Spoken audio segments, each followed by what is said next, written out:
We've always believed the reefing hobby is built on more than just products. It's built on people, on knowledge, on passion, and on the communities that keep this hobby moving forward. That's why we're proud to announce that Exodus is officially sponsoring the Reefers Network, a community created for reef keepers by reef keepers, bringing hobbyists together, sharing experiences, supporting stores, celebrating the industry, and helping more people succeed in the reef aquarium hobby. We're proud to support the Reefers Network, and we're so excited for what's coming next.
Good evening, everybody. How are we doing? Happy Friday, happy Friday, happy Friday. Yep. Thanks to those that have joined us. And thanks to our panel, Don, Terrell, for joining us, and special guest Louise for this evening. How's everyone been? On? Doing good, doing good. Doing good. Very good, very good. Yep, absolutely. Well, for those of you that are in the States, you're well used to the heat and stuff. But let me tell you, over here, we have been through not just a heat wave, but a heat tsunami at the minute, and it is terrible. I picked up a little boy from swimming this afternoon, and it was 39 degrees, obviously Celsius, in the car. Oh my God. Oof. Incredible. And obviously, you know what comes with that is all the horrible stories going around the reefing chats at the minute of, you know, heat, like temperature stress and people losing stuff. And it just, we're up against it, guys. We're really up against it over here. But to give a real bit of good news before we go into things, just want to give a special shout out to Paul Longhurst and AAC for putting on Coral Freaks, Love to Reef, the reefing show last week. Reason being is that was the fifth one. Really good turnout. So many new faces that I just hadn't seen before. So it was a day of introductions. It's really good to see new people. But obviously, you all know it's all done for the charity Mind, a mental health charity in the UK. And I think Paul's totaled it up. And over the past 5 years of Coral Freaks and Love to Reef, we've just got over the £27,000 mark in donations. So, I mean, it's massive, it's wicked, and it's everyone that comes gets a great day out of it, and charity get a good kick out of it as well. So, reefing, well done to everyone involved. Aside from the heat, which as a Brit, you know, I love to complain about the weather. I'll stop that now. Well, what we do is we've got tonight for everyone. These shows are all about the people, as we keep saying, and we get so many questions and stuff along the way. We can't answer them all. So every now and then, Don puts together a slideshow of questions from the past that we've missed, and we're going to go through them all tonight. But as ever, please, any fresh comments, put your questions in the comments tonight, and we'll try and get through those as well with our panel. So let's just dive in and see who's joining us today, and we'll get ourselves up the way. So as ever, first through the door is Mr. John Wright. Lovely guy. I have the pleasure of him turning up on my doorstep for a couple of hours before Love to Reef, and we had a good chat, and you know, good to catch up with him. We've got that's me talking. We got Nads Glass. Hello, Nads Glass. John's still going on about things. Ross Drakes. Good evening, Ross. God, John, please stop commenting. You're confusing me here, mate.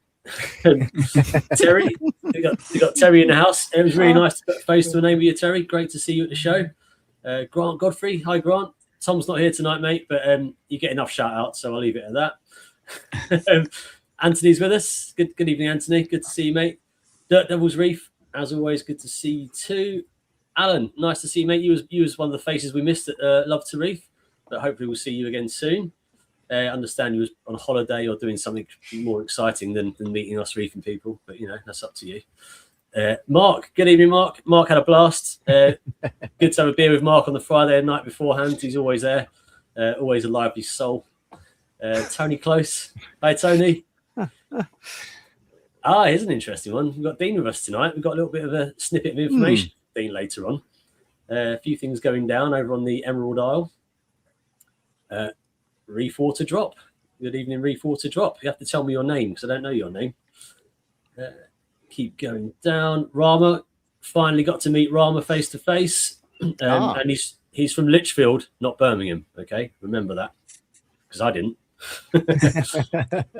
Good old Tim, Mr. Wakefield. Dave, baby Dave, good to see you, Dave. Getting through them. There's quite a lot of you have come out of the sun to join us tonight, which is good. Sharbuckles Reef. Good evening, Sharbuckles Reef. Ricardo Santos, how are you? Hope you're okay. Marine Reefer 1, nice to see you. K13 Trav, again, please tell me your name. I need to learn some more names here. Bristol Reefer, good to see you, mate. Hope you're all right. And we got Jeff Pratt. Good afternoon, Jeff. Good evening, Jeff, wherever you may be. Bert FL, I'm guessing that's Florida, so you're definitely having a good day. It's one of our local guys. Oh, Nice. great. Yep. Nice. Good to have you with us, Bert. Yep. We've got resident pundit for us, Corey, all the way from Germany. Good to see you, Corey. And we've got some Scottish royalty in the form of Ronaldo. Hi, Ron. How you doing, mate? Snow Chaser Z. Hi there. I think we're getting to it now. Oh, no. John Jordan. Good to see you. And I think that is about it for now. So thanks to all of you that have joined us and listen back on Spotify and any other podcasting platform. Right, that's enough of my horrible voice. Put together some great slides, as I say. So probably best we jump straight into it. We've got, I think, 15 topics to cover tonight. So much variety. Keep the comments live. Chuck your questions in. And yeah, we're going to try and get some of your questions answered for you. Oh, one more late show. Harry West. Good to see you, Harry, mate. Hope you're doing all right. Okay, off we go. Dong, are you ready for your slides? Go ahead. Perfect. Here we go. All right. Yeah, the So- Reefers Network Q&A. So basically, we are trying to answer some of the questions we gather from the past shows. Once a while, we do these Q&A sections so that some of, we show that we do care about the feedbacks. We care about that the question people have. That's why we have this section. So Absolutely. let's go to the next one. Next slide, please. So one of the question is that if dosing carbon via vodka, can this cause cyanobacterial? So this is actually interesting question. The answer is not as straightforward as it yes and no answer here. So first of all, marine cyanobacteria do not actually take up ethanol, which is vodka, the major component of vodka, as an organic carbon source for growth. So it sounds good, right? So basically that the cyanobacteria doesn't get affected, but in reality, the picture is more complicated than that. But at least that we know that by dosing vodka is better than dosing vinegar in terms of cyanobacterial growth. So that's the literature reference showing that marine cyanobacteria do not utilize ethanol, vodka. Well, that's just- good peace of mind. Good. Yeah, well, just for now, just for this moment, okay. So that go ahead and dose the vodka to yourself. Actually, is a much more effective way to battle cyanobacteria, because that when you're so sick and tired of this brown slush, then if you dose vodka to yourself, the whole world looks beautiful, looks better. Well, what if Stop I breathing have it. you? what about if you dilute it? One for the tank, one for you. Actually, I don't even dilute it. It's just one for me, one shot, and one shot for the tank, one shot for myself. Why dilute the good stuff, right? Right, and there you have it. There's the idea for the next live stream. We're going to be live streaming Dong as he does this vodka challenge live on air. Oh my god! I prefer to do a beer challenge with Jamie without going to the bathroom. Ooh. Ooh. Going to the bathroom, you're cheating. Agreed. I used to did that when I was in college time. But that's so many years ago. Okay, next, please. Okay. Okay, however, Ah. so how the carbon dosing using vodka works is there's plenty of marine bacteria that can take up the ethanol and convert it into vinegar. The question is that can you show that question again, Jamie? Oh, that's just John. That's just John I messing only around. dose water myself. Oh, okay, but still got cyano. That means you need to drink more. So vodka is not enough. You need to single malt Scotch. Will work better in that case. Or moonshine. Okay, so here's the thing. There are plenty of marine bacteria that can take up vodka, ethanol, and use as a carbon source. What they do after they take up the vodka, the ethanol, is by convert the vodka, ethanol into vinegar.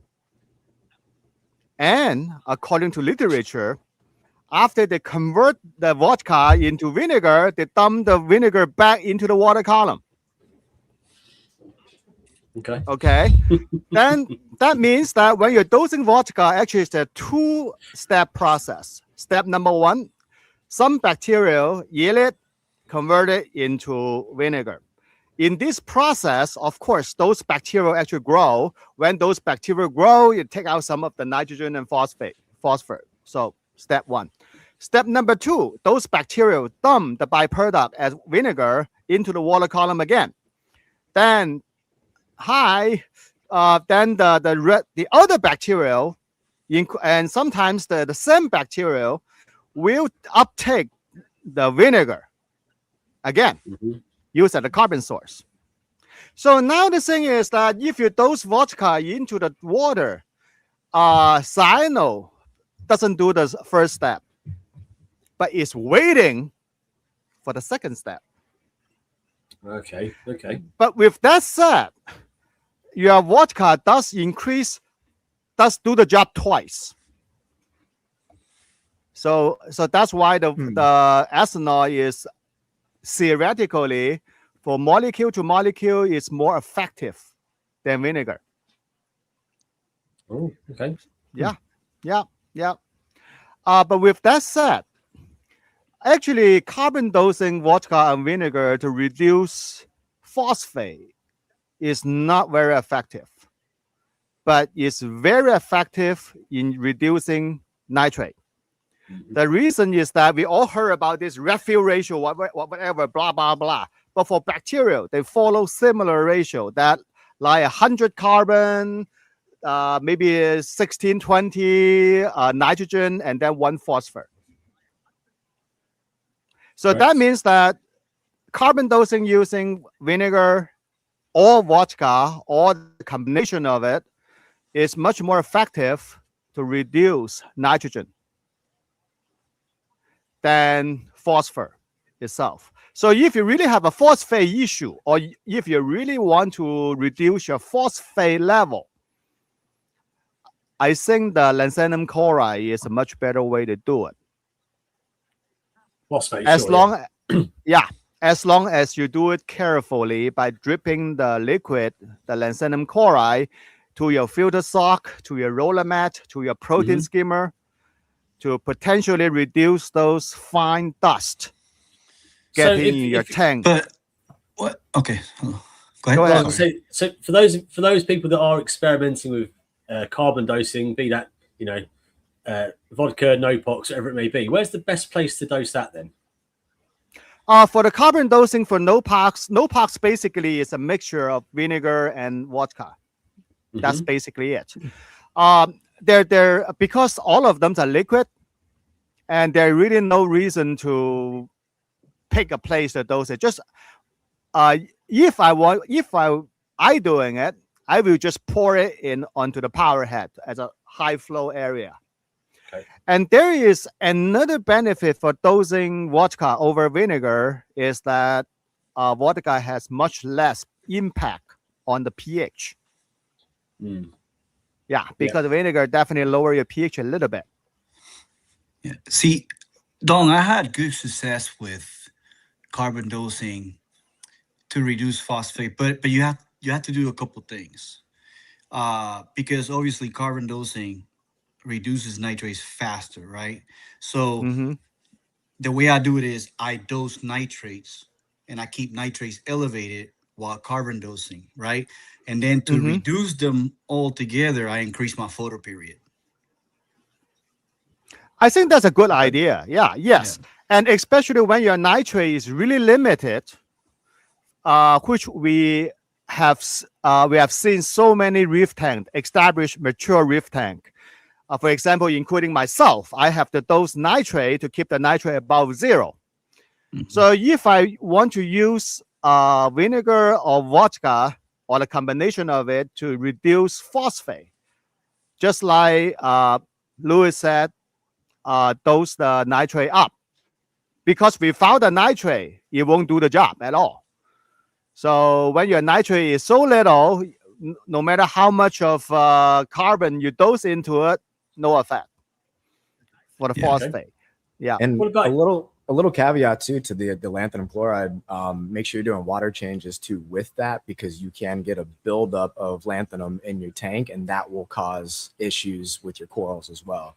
So I ran into that. My wife's tank was having high phosphates, and I was dosing, but I wasn't doing the amount of water changes to keep up as well. Yes. And her blastos started dying off. So it's not just dose one, and you got to pay attention to what you got to do on the backside to clear that out. Yeah, exactly. Sorry. Just like what we talked about last week, coral are filter feeders. They ingest tiny particles indiscriminately. They just whatever fit in their mouth, they ingest it. Lanthanum phosphate is very fine powders. They are highly insoluble. In the salt water or even in fresh water. That's why they exist in your tank as tiny little particle. And you eventually get filtered out or get exported by protein skimmer, those kind of things. So definitely your coral will have a chance to ingest lanthanum phosphate. Yes. With that said, there is an interesting thing to talk about lanthanum phosphate, how to get rid of it. It actually has a lot to do with your DOC.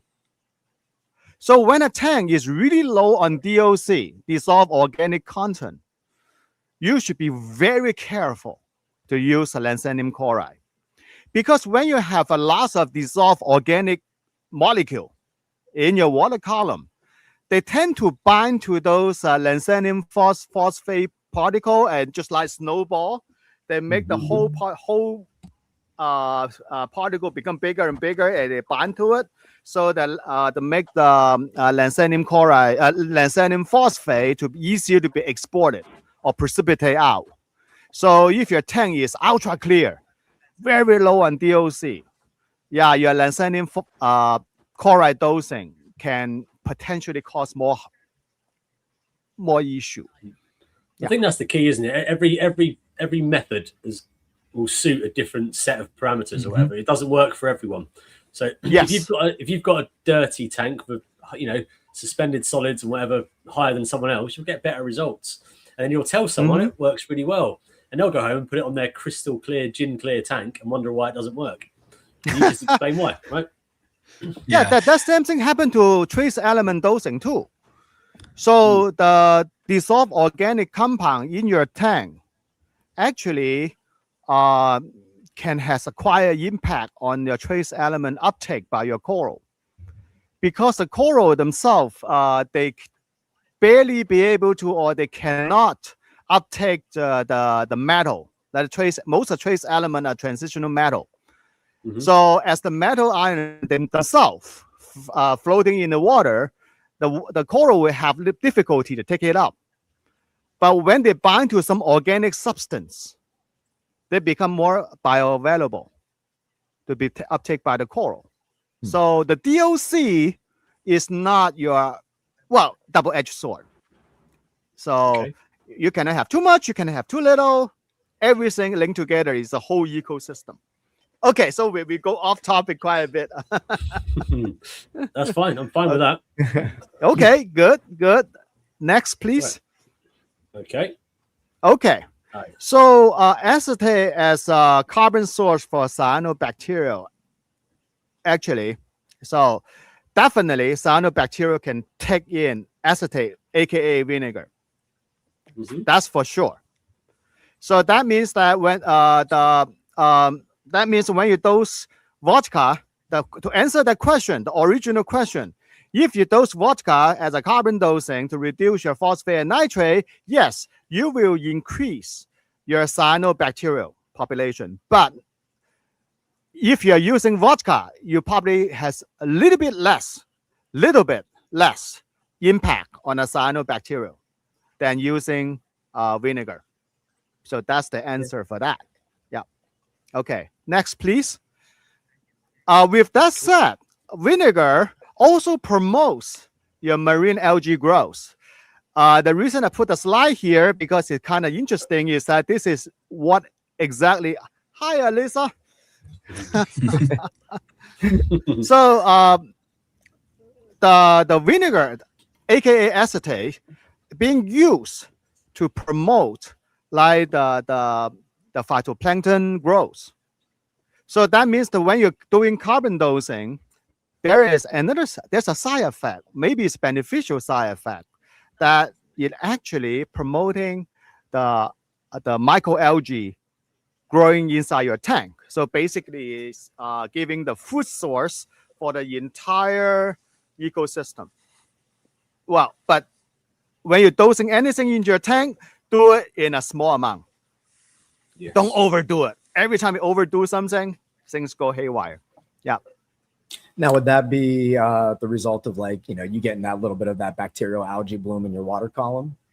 Oh yeah. You is yep.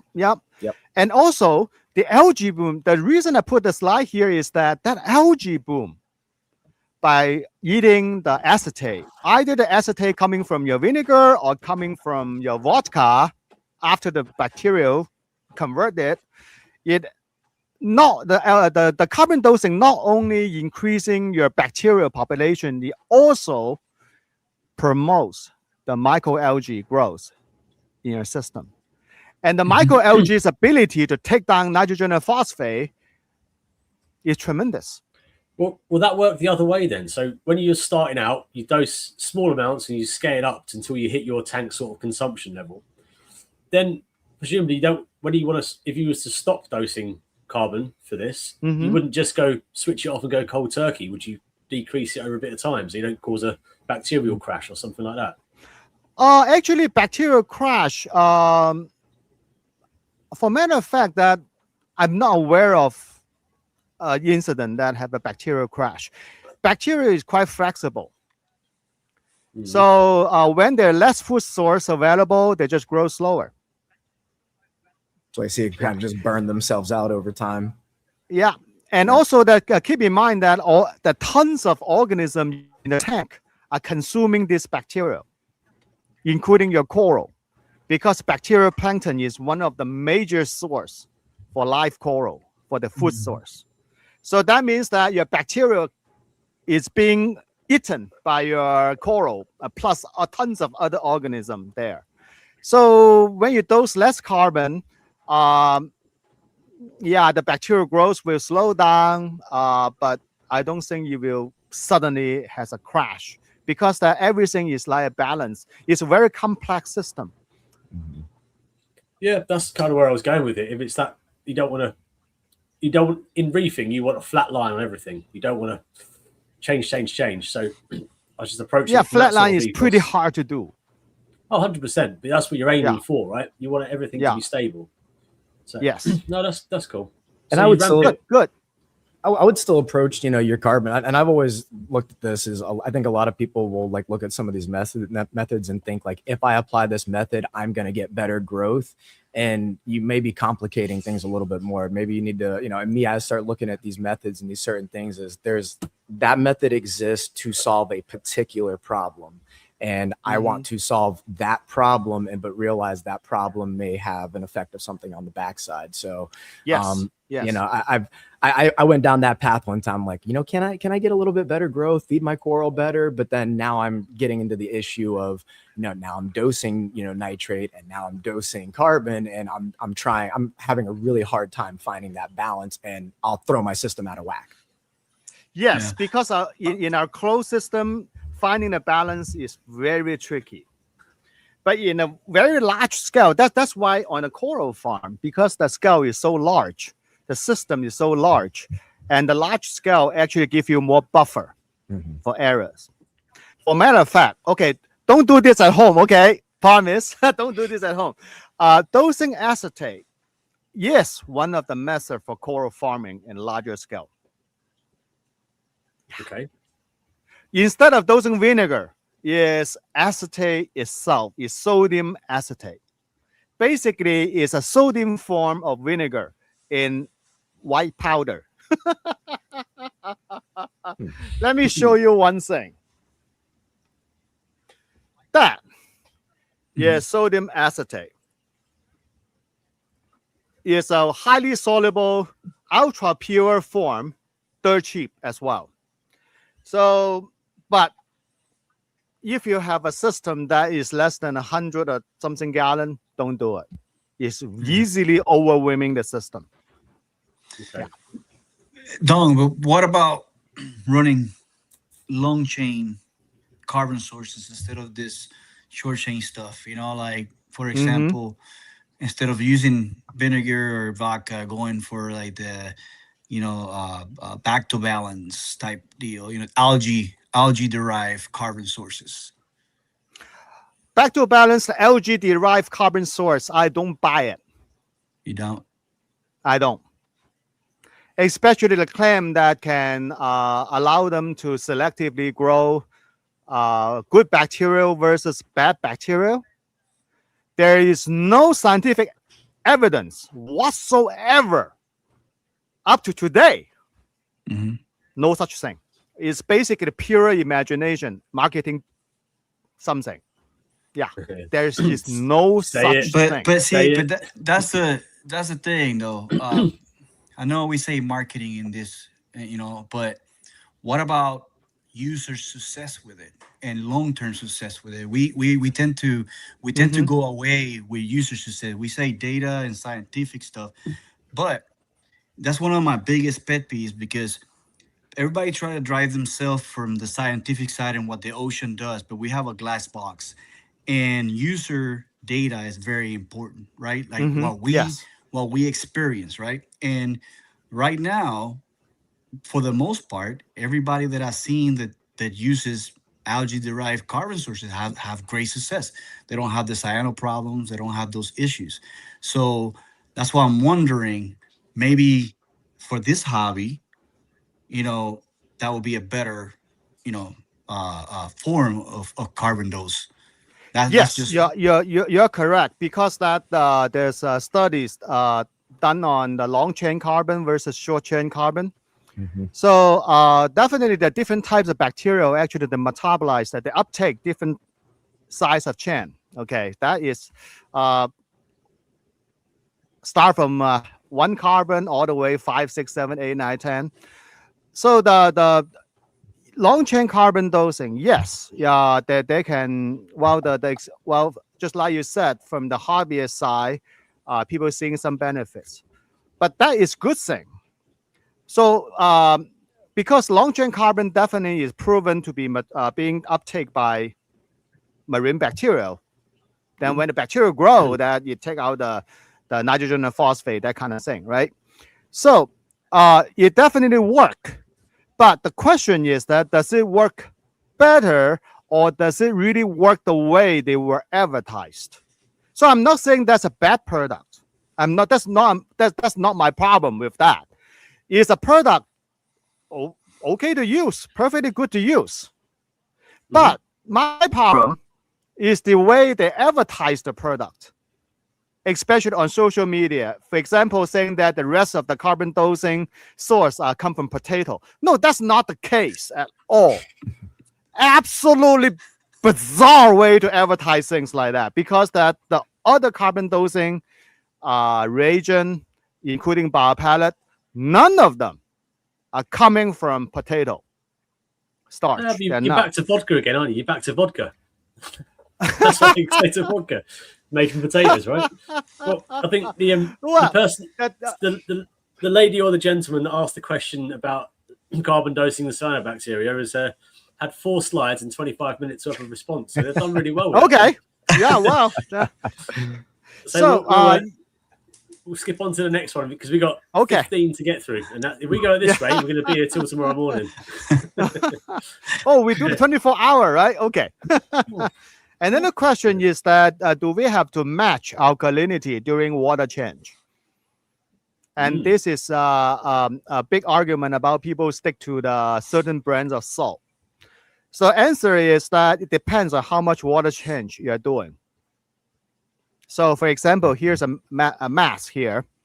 Assuming your tank is at 8 DKH, which is a pretty common alkalinity level people keep, okay? And then your bucket of salt, let's say you buy from the Reefing or Coral Pro or something like that, you mix, after you stir overnight, whatever, more than 4 hours, then your DKH is 10 DKH, pretty high. So if you want to do a 50% water change, you end up getting your tank from 8 DKH to 9 DKH, which is not a big deal at all, seriously. I don't think that many people will do more than 50% water change when the tank is in a healthy state. You're doing regular maintenance. But if you're trying to solve a problem, you're doing 60, 70, 80% water change. Absolutely match your alkalinity. Otherwise, everybody get a big shock on top of whatever problem you already have. We're talking about regular water change. 20% water change is very common. So if you do a 20% water change with a 10 DKH salt water, then you end up with 8.4 DKH, rise from 8. No big deal at all. If you're doing 10% water change, you barely can see a difference at all. 8 to 8.2, I bet your test kit, probably don't tell that clearly about 8 to 8.2. If you do automatic water change, doesn't matter. It makes zero difference. If you do a 2% water change per day, which is pretty high percentage for automatic water change, no, you don't need to worry about the DKH. You don't have to match the alkalinity during water change. Which said, choosing a salt to match your DKH you're doing currently in your tank may not be necessary. Because that the question originally, I look at the question is that the gentleman is using different brands of salt, whatever is on sale. That's perfectly fine. That's perfectly fine when you're doing regular water change. Okay. Okay. So next slide. And now the thing is that prolonged stirring of reef salt, for example, mostly people talking about the Reefing, which has a high alkalinity and high calcium. Resi Coral Pro has high alkalinity, high calcium. So here's a list. You can see that which salt actually has pretty standing out alkalinity and calcium there, the table here. So yes, prolonged stirring of this reef salt definitely will lower your alkalinity and calcium level, and as well as your magnesium level. Because that the seawater is already a saturated solution, even at 8 DKH, seriously. So when you just mix the salt, your bucket actually at a super saturated state. which is unstable state. And if you let it stir overnight, definitely you can see the alkalinity and calcium, magnesium, they turn into calcium carbonate and magnesium carbonate and crashing down and coating your barrel. So then you end up with a salt in that bucket has lower alkalinity and lower calcium level than what you pay for. Yeah, you end up it precipitates out. I've got into the habit of, when I'm doing a water change, I've got a 100-liter mixing vessel, and the size of the cup I use for the salt, it takes 10 or 11 cups to get it to 1025 SG. So what I tend to do, mix it up the day before up to about 1024, and then half an hour before I use it, I put the last cup of salt in just to buffer it back up again, and I'm good to go. Because I've noticed that, and with every salt I've used, you lose your KH over time. Yeah, and there was a study actually a while back. The study was stirring the reef crystal salt for a whole week and monitor every day that the calcium and alkalinity level. So after a week, and then the calcium will drop below 400 ppm and alkalinity is about 7.5, if I remember correctly, 7.58, something like that. You start out at like 470 calcium and over 12 DKH. So that means actually the take home message is that if you are doing automatic water change, which means you are going to keep your salt stirring and store there for a long period of time, do not use any ultra high alkalinity and calcium salt, because all you do is just creating precipitation. Actually, when the precipitation happen, it will drag down more calcium and more alkalinity, which is carbonate. Because that when the crystal is forming, there's a force that actually basically will latch that the more calcium carbonate will precipitate out in the water column. So if you're doing automatic water change, or if you want to stir the salt and keep it there as a stock solution for a long time, and just buy something that around 8.5, 8.6 alkalinity with around 400 ppm. So actually, what I found out is that the Tropic Marine Pro Reef is quite good for this purpose. Do you guys over in America have seen these devices called the Reef Float? I've seen we got quite a lot of them in the UK. It's like an off-the-shelf auto water change system, and it sort of recirculates water in. You end up removing about 10% at a time. No. They're quite popular now. John's just recently bought one to assist him not carrying heavy buckets and stuff around anymore.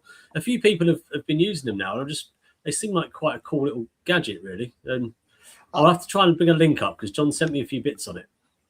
I think in US that we have some vendors are selling automatic water change systems, or people on the social media, internet like to use those coaxial dosing pump. So the coaxial dosing pump basically is a big giant chemistry dosing pump with a long shaft pointing up, and you can tuck the dosing head onto that shaft. So for example, you put two heads on the same shaft.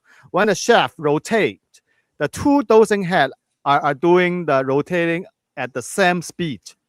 So that means that you keep the input and output balanced. So for a matter of fact, I do have one of these coaxial dosing pumps sitting there in the closet. No, it seems a good idea. Yeah. Yeah, the coaxial dosing pump. Yep. Next, please. Okay. So can I alternate different brands of salt? Yes, plenty of people do that. And there really no such thing as the salt brand loyalty. Well, if you choose to do so. So basically is that yes, you can switch salt. For matter of fact, I know a pet store. They intentionally use two different brands of salt, keep rotating them. So they said the result is pretty good. So wow. Yeah. So Yeah, their I kind of idea. look at that.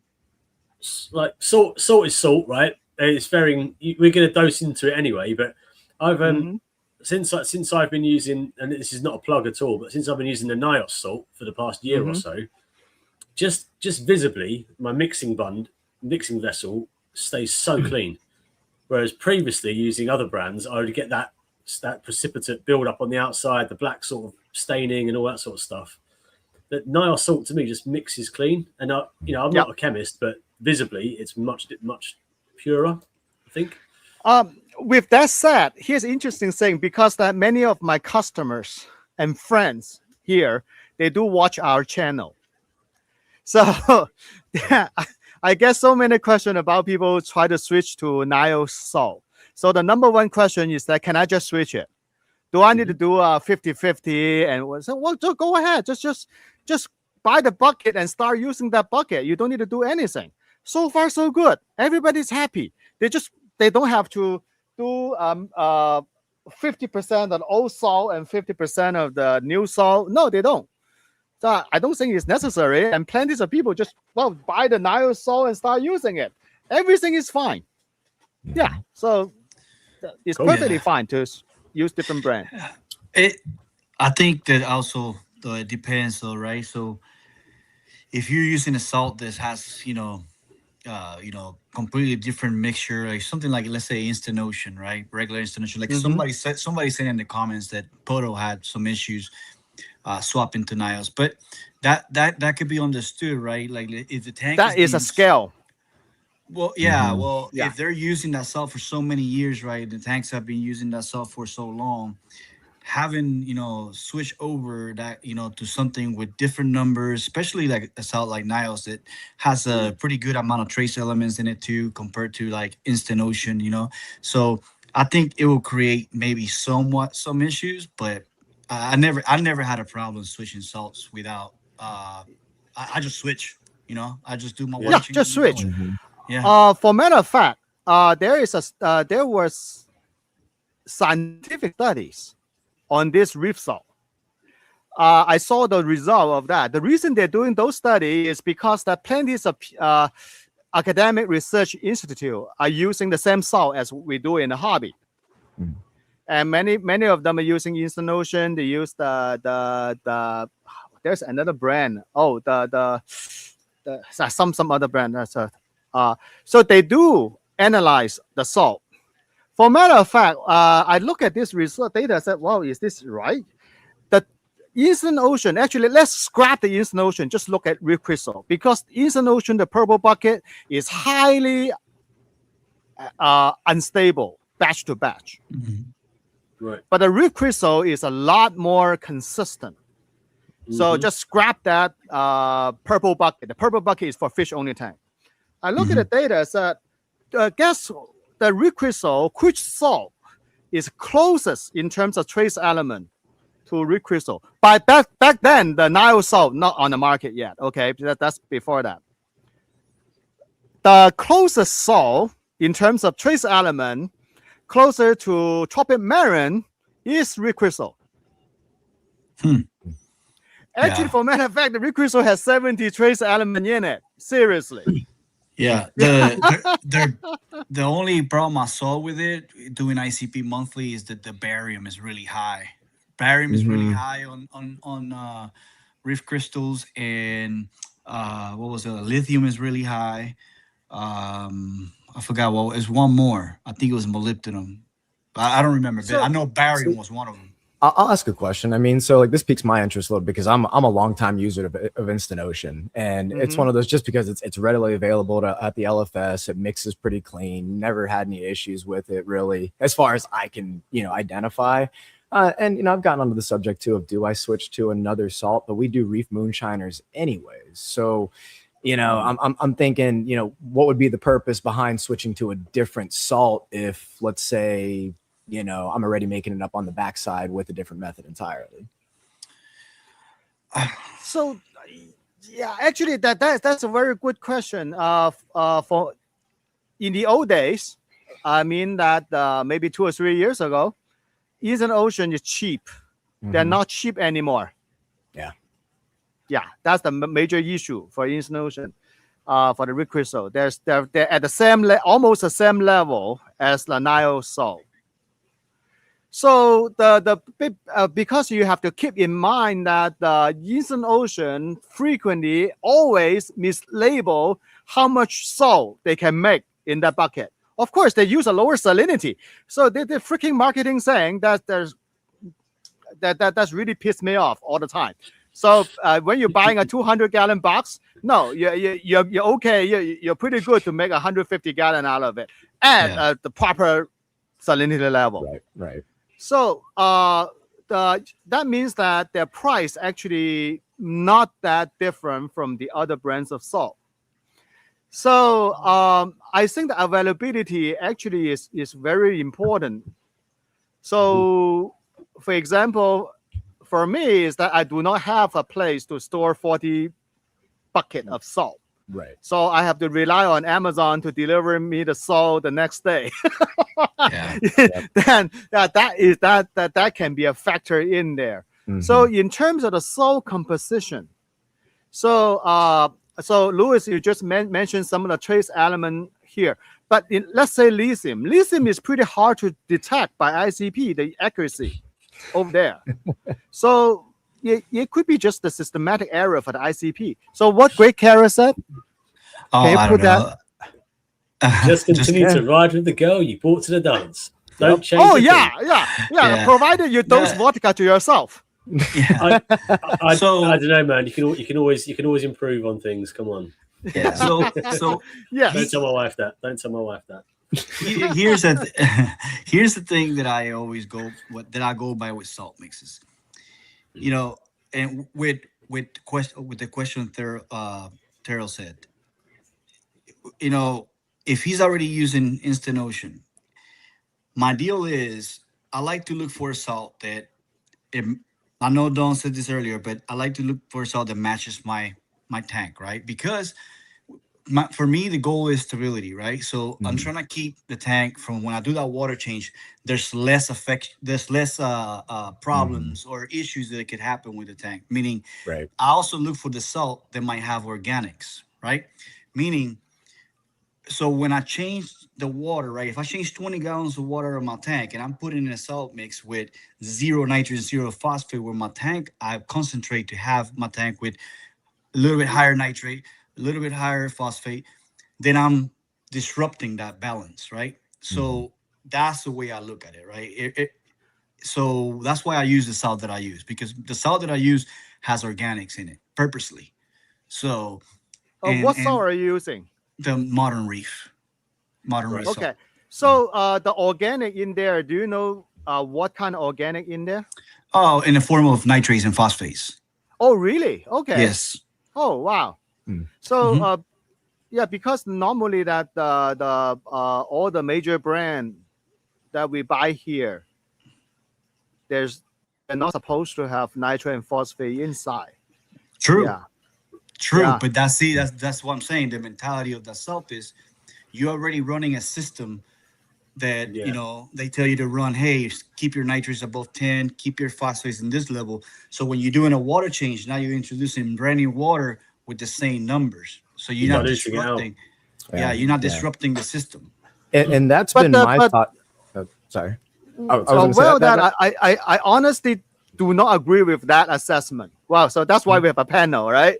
So because that in the ocean, what coral experience of nitrate and phosphate is always in a fluctuating mode. Always. That's well established. It's always like 0, 0, 0, 0. Suddenly 0.5, 20, 30, and go back to 0. Always pulsing. That's a well-established scientific concept about how coral exposed to nitrate and phosphate in the ocean. But like you mentioned before too, but you always mentioned before too, the ocean is essentially giving 100% water change. So it's getting all that food, but it's getting 100% water change. Whereas we don't we don't really get that in our tanks. So, you know, Right. therefore, if I have, and I'm kind of with Acro on this, and that was been my thoughts too, is, you know, I guess, you know, the purpose of me wanting to do a water change is not to input alkalinity or calcium back in necessarily, because of, you know, it's more to just remove any organics that I want to get out, but I do want to keep my levels the same, because, you know, my tank will naturally fluctuate anyways. But let's say if I do a water change with Instant Ocean on my system, you know, to a, you know, maybe 15-20%, I'll see it jump from 8 to 8.5. And, you know, I don't really want that, because now I got to shut my dosing off to get it back down to 8. That affects my pH, you know, and then everything kind of levels back out within a day. And to me, I'm like, I'd rather just keep it at 8, everything dosing as it normally does, and I keep my balance in there. So what I'm trying to say is that when your nitrate and phosphate fluctuate, that's from 8 to 8.5, 8 to 9, or even your nitrate come from 5 ppm to 20 ppm and go back down to 10 ppm, it does nothing to the coral. It's not important. So that's what I'm coming at, is that keeping. Can you say that again, Dong? I'm sorry. So the fluctuation of nitrate and phosphate are not important to coral. For example, if your phosphate come from 0.1, go to 0.5 and drop down to 0.3, you can fluctuate all day long. There's no effect on coral. I personally seen issues with nitrates. Let's say it's on the spathulatas. Like I have a spathulata from Solomon Island that if my nitrates will fall, you know, closer to the no nitrates area, it starts STNing. It will start STNing. So for how long? Like immediately. It happens immediately. So then if I start getting my nutrients back up, it completely stops. So I think that has more to do with a coral just being imported. So because when we look at the nutrient profile in our tank, nitrate and phosphate, the two things we can test, are just the tip of the iceberg. So it turns out that there's so many other organic compounds in the water can have more major impact to the coral. For example, the amount of the certain amino acid, I'm not talking about dosing amino acid, a certain amount of amino acid that is available as a metabolite from the other organism. Actually, that's important. And also for any imported coral. Yeah, well, sometimes what we see is just their own struggling for adapt to a new environment. And nitrate and phosphate fluctuation is not really play a important role. So what I'm trying to say is that because nitrate and phosphate are the two parameter, just in my opinion, does not need to be constant. It can fluctuate. How much can it fluctuate and how quickly though? But wouldn't that change the balance in the tank, right? The bacteria population, it will change a lot.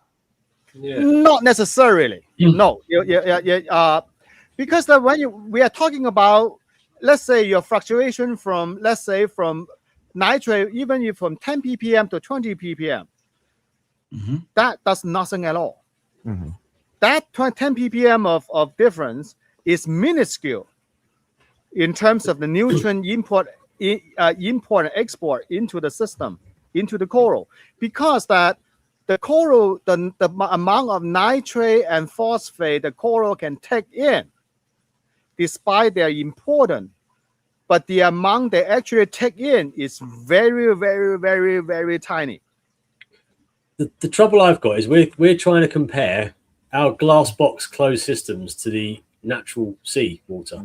So in the natural environment, a coral is never going to see 50 ppm of nitrate bathing it, is it? Never. Oh, no, they do. Because when a group of fish fly by, they do see that. And also that the coral during this thousands or 100,000 evolution, the mechanism of taking in phosphate and nitrate are the same, regardless they are in our tank or in the ocean. And also that is not really such a black box as the other thing. It is pretty clear about the mechanism about their nitrate and phosphate. So they need that. Yes, they need nitrate and phosphate, but the amount they take in is minuscule to Okay, well- allow them to have a good biological function. Well, on the salt thing still, then, right? Okay, Just yeah. to expand on Terrell's point initially. Yeah. Hypothetically, right? Well, and then let's cover all bases. We got as guys and people I know in the UK that are on this new way of thinking of zero water change. You know, they might do 10% once a year, but they're pretty much a zero water change, and they rely heavily on macros and microelement dosing to maintain. When you're sort of a few months into that, apart from the sodium and the chloride, there's probably bugger all of your salt left in there anyway, right? Everything you've added is new. So the baseline salt is irrelevant if you're taking that method, right? In that case, actually, you have to constantly look at your salinity and then adjust the salinity. Yeah, that need to be adjusted. Yeah. Again, your salt will creep, and you can adjust that. You keep creeping up.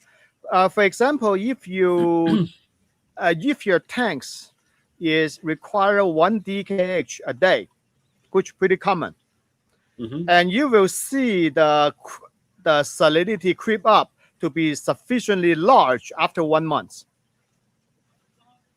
If your tank consumption is much larger, like 2 to 3 DKH, you can see the creep up of sodium chloride level affecting your salinity probably in weeks or in 1 week or something. Yes, that's true. But that also a very easy way to fix it. Add more fresh water. So the no water change method has a lot of problem. That is just one of them. There's so many problems there. If you look at John sums it up perfectly. We all reef differently. We all seem to be doing things completely differently. And also depends on what coral you keep. My problem with the no water changes is, then how do you remove like humic substances and things like that you cannot remove with any type of filtration, right? Yeah. So eventually all that stuff builds up, right? So I'm not saying do water change every week, but at least once a month or every so often to get rid of some of those substances that you cannot get rid of with your filtration. Yeah. 100%. Yeah. Because there's a lot more stuff we don't know. I think a lot of stuff. In the UK, at least, UK is quite a relatively new method. As the people that are doing it have only been they're only maybe a year or so into it. So time will tell how that really pans out. A year in reefing is, you want to model it over a couple of years and multiple tanks, right? So we'll see how it pans out. But I feel like it's a trend. It's a trend. I feel like we've seen that trend here as well. Yeah, we see that trend here as well. That trend actually also propelled by vendors. Guess what? You want free shipping, right? When you do free shipping, then when you buy a bucket of salt from an online vendor, they're actually losing money by shipping that bucket 100%. Of salt to you. Yep. But selling you a $20 bottle of dosing reagent, that's 1,000% profit. That's why they don't want you to do water change. But here's the thing. Without water change has been around for like 20 years in US. A long time. So it all depends on what coral you keep. For example, if you're keeping Posenxenia, heck no, you don't need water change. Seriously. So let me give you one example. A friend of mine in an accident, he stayed in the hospital for 6 months. So his tank has no water change, only top off everything. And after you get out of the hospital, tank full of Posenxenia, everything else is gone. All Posenxenia, beautiful, large. And he has automatic feeder to feed the fish. His wife is feeding the fish and make sure the fish is okay, blah, blah, blah. And the light, everything automatic mode. 6 months, all Posenxenia, fill the tank. SPS gone, LPS gone, Charlie's dead. Everything. Yeah, everything. Life will find a way. Well, look, here we go. So can I alternate different brands of salt? Yes, done. Yes, yep, okay. There's a question about amphipod eating zoanthus. I searched high and low. There's no scientific document of any amphipods as a predator of zoanthus. But so when your zoanthus is dying, or there's some kind of detritus or garbage around that, and those cocopod, amphipod will go there and clean it up. Probably that's why people are saying that. So the answer is, and I'll also ask our in-house expert Corey too. So then yeah, there's no such thing as amphipod eating zooensis. At least that is haven't been discovered yet. Yeah. So, yeah. Okay. Yeah. For matter of fact, that oh, never mind. I don't want to go to that part. Next, please. Well, I don't want to open another can of worm. So as we next slide. We've just reached the hour mark, so I just want to interject and just do a short little plug and a video. So for those of you that may have seen, the Reefers Network are looking at organising the next meet. If I just introduce you to our friend from the Emerald Isle for 2 seconds. Shrimp guy here. It's absolutely fantastic meeting so many people over in the US and the UK. But now, thanks to the Reefers Network, you have the chance to come visit me in Dublin, Ireland on November the 13th and 14th. See you there. It's going to be epic. Oi, oi. So yes, the Reefers Network is going to Ireland in middle of November. Nice. It'll be wicked, Nice. wicked to get as many people involved as possible. It'll be doing Friday the 13th to Sunday the 15th, or just come for a day, whatever. That is open to the American viewers as well. Come on, there's a massive crossover of Irish Americans. I'm sure you want to come over. Free beer? Well, this is the thing. We've got 2 shops to host us. We're working on the good guys at Reef Lounge and Seahorse Aquarium is going to host us for a day, and probably going to have to hit the Dublin town, right? Got to go to Temple Bar while we're over there. So it's a good social one. Yeah, let's get it going. Start asking questions. We're going to start feeding information on that. So yeah, just want to get everyone involved, and that's going to be the next one. Yeah. But look forward to that massively. Corey, you make a very good point about going to Ireland on Friday the 13th. It'll be fine. Oh, yeah. It'll be fine, mate. What could go wrong? So that's that. So that's, talk amongst yourselves and ask away. But we'll go back to the informative stuff now. Okay. All right. Can't all be fun. Yep. Next. Okay. Okay. Can oxalic acid treat marine parasite? I think that question on the YouTube comment mistaken the oxalic acid with the oxalic acid, because the beekeeping is mentioned. So yeah, for beekeeping, the kill mites, which is a parasite, that the oxalic acid is being used. Well, that actually triggered me a intrigue question. What I did is that I do a Google search and to see if the oxalic acid, can it be used to dip coral? Well, the answer is no. Apparently, people try. It's an acid that is highly acidic and you will kill the coral on the bat. Yeah, so that is. Oh yes, everything died. Boom, gone. Okay, so next. On the topic of dipping. Yep, on the topic of dipping. So there's one question is that how come the coral can tolerate such a high potassium chloride level as a dip? Because the slime coat. That is the key. So you can see the photo I stolen from somewhere on the internet, showing that the poor acro is exposed to air in a low tide. They're perfectly fine. Borrowed. Because the slime coat. You didn't steal it. You borrowed it. Okay, I like that much better. Borrow it. Yes. So that answers the question. The coral has this. They can generate slime coat when they exposed to any stressful environment. Yes, dipping coral is a stressful process. Yeah. Okay. Next. I do like the potassium chloride dips, though. Yeah, I like the potassium chloride. Yes. Yep. Old but gold, right? Oh, it's to me is hey, I came from the Bayer time frames, and I would never touch that stuff. I would never touch that stuff again. So potassium chloride for me to stay. It's easy, simple, and it works effective. And it's really, Yes. I found it's easy on corals. Like I've tried other stuff, like especially on like smooth skins, like the granulosis, things like that. They tolerate it real well. Cause I mean, I made the mistake of using like Coral RX in the past, and my granulosis just shred afterwards. And I, of course I didn't know any better. So, but that led me down the path of this.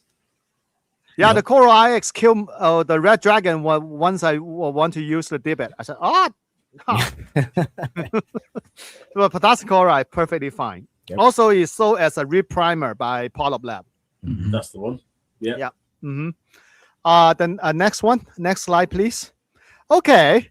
So do you have, this question is that, do you have any idea about which type of carbon compound zero starch contain and make it more concentrated than other commercial products such as Nopax? Hell no, I have no idea.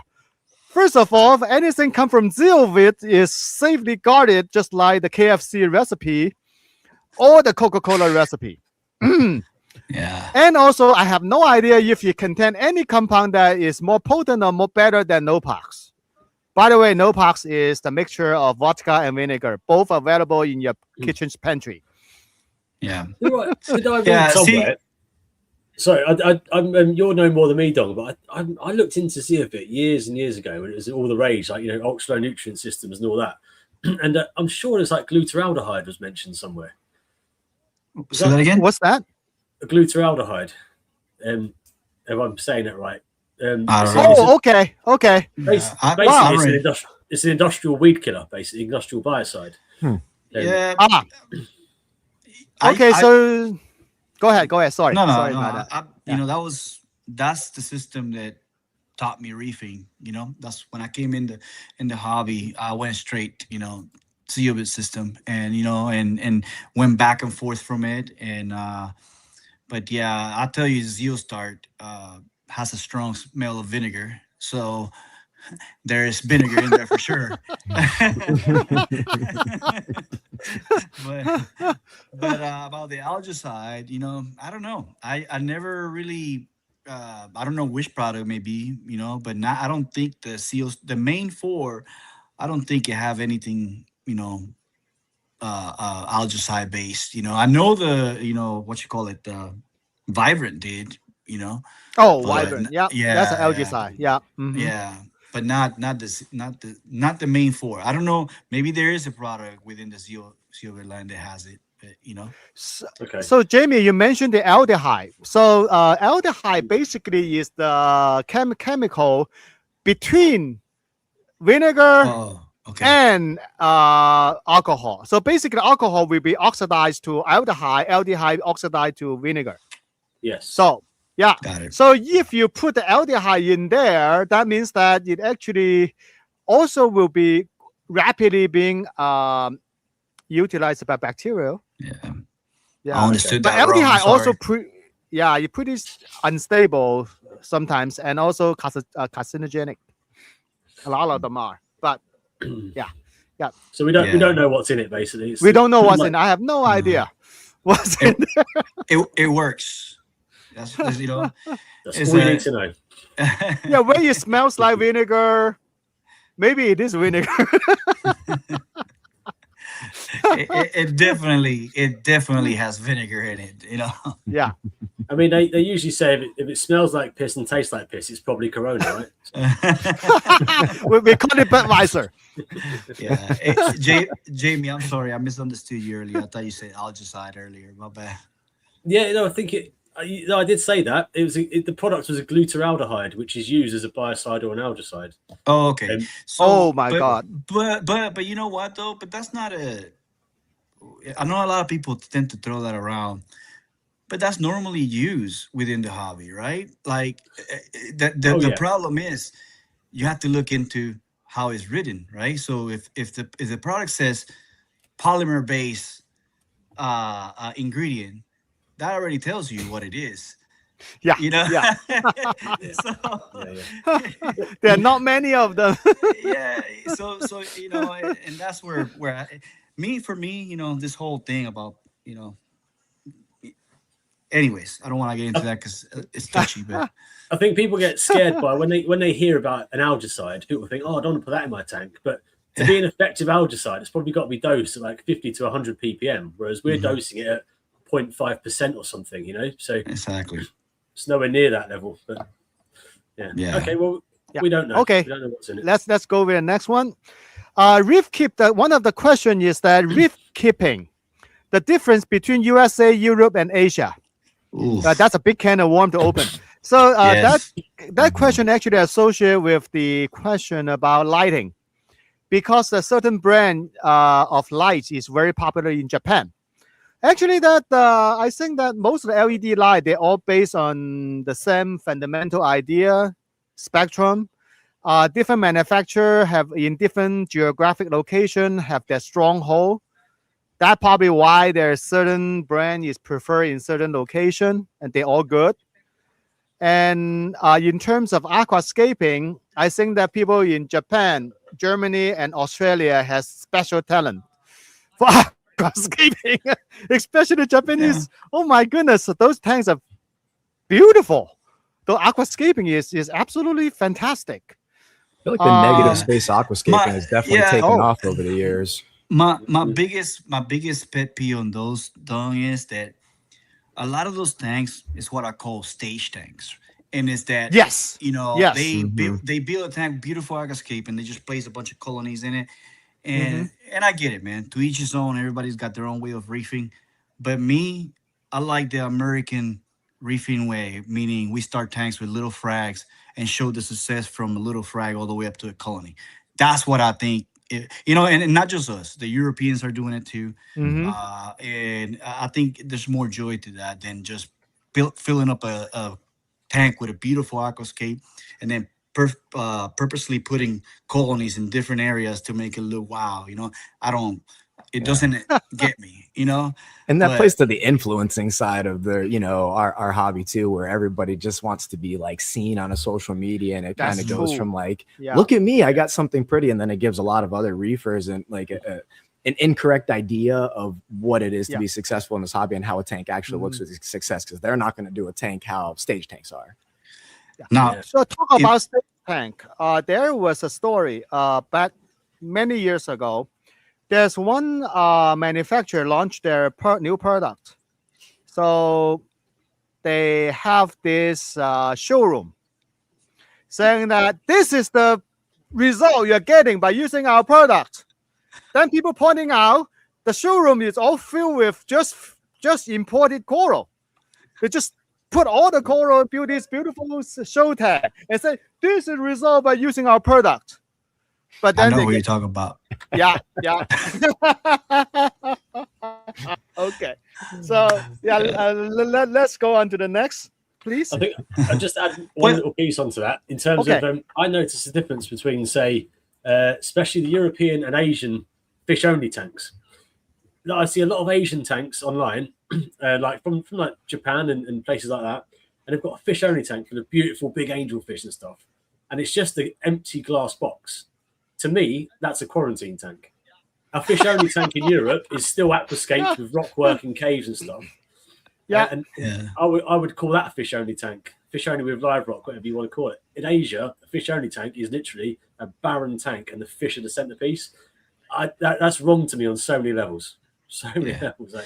This is the last thing I'll say about the different countries, and this might bring some heat, but listen, I say the Germans brought the heat when it came to methodology and keeping reef tanks, and to the point that that's how I reef, right, with the German mentality when it comes to the zero bit, Berlin method. So, but Americans took it over, and we're here to stay.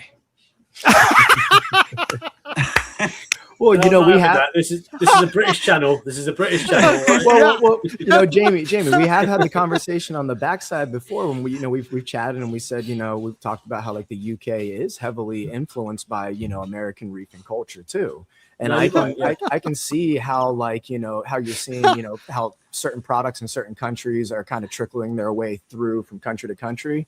And I'm seeing how it kind of comes into the country. Like, let's say like AquaWiz, that was one where, it kind of took the United States by storm. And now you're kind of seeing a few more, companies come in, and the culture is changing around that as they start to push in these other countries. So it is interesting to see how we watch, how we do things in other countries and who kind of influences what. And that all goes back to the social media thing too. It's a blessing and a curse with it.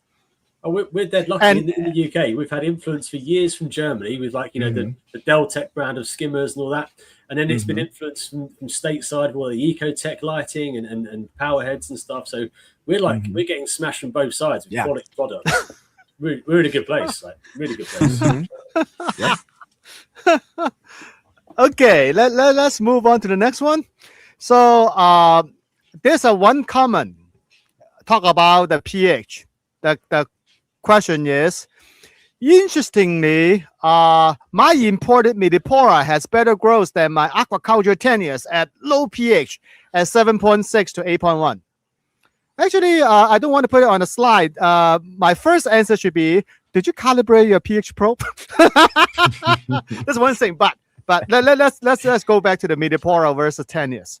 We all know all these 10 years like Walt Disney, Angry Bird, all that kind of bullshit. They do grow much slower than Midipora. There is just a species difference. Midipora also is a much faster grower, as well as they capture prey much more effectively.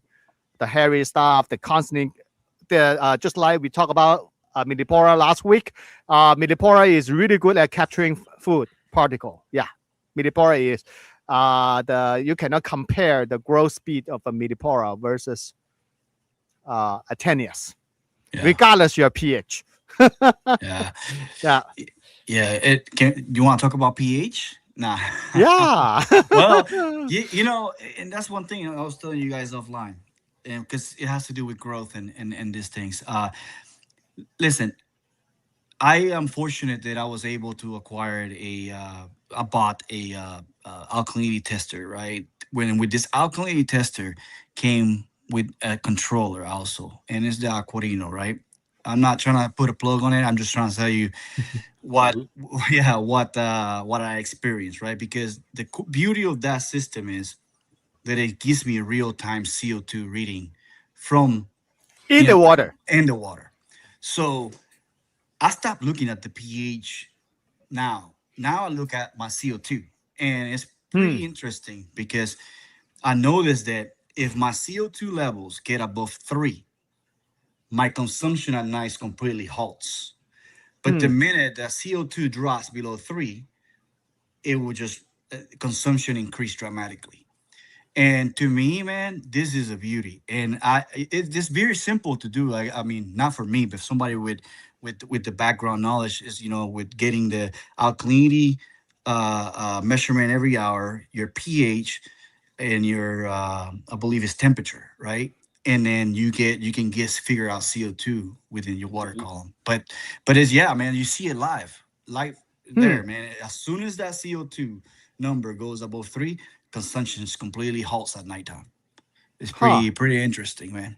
That's great. Yeah, that is very interesting. Yeah. So I think the CO2.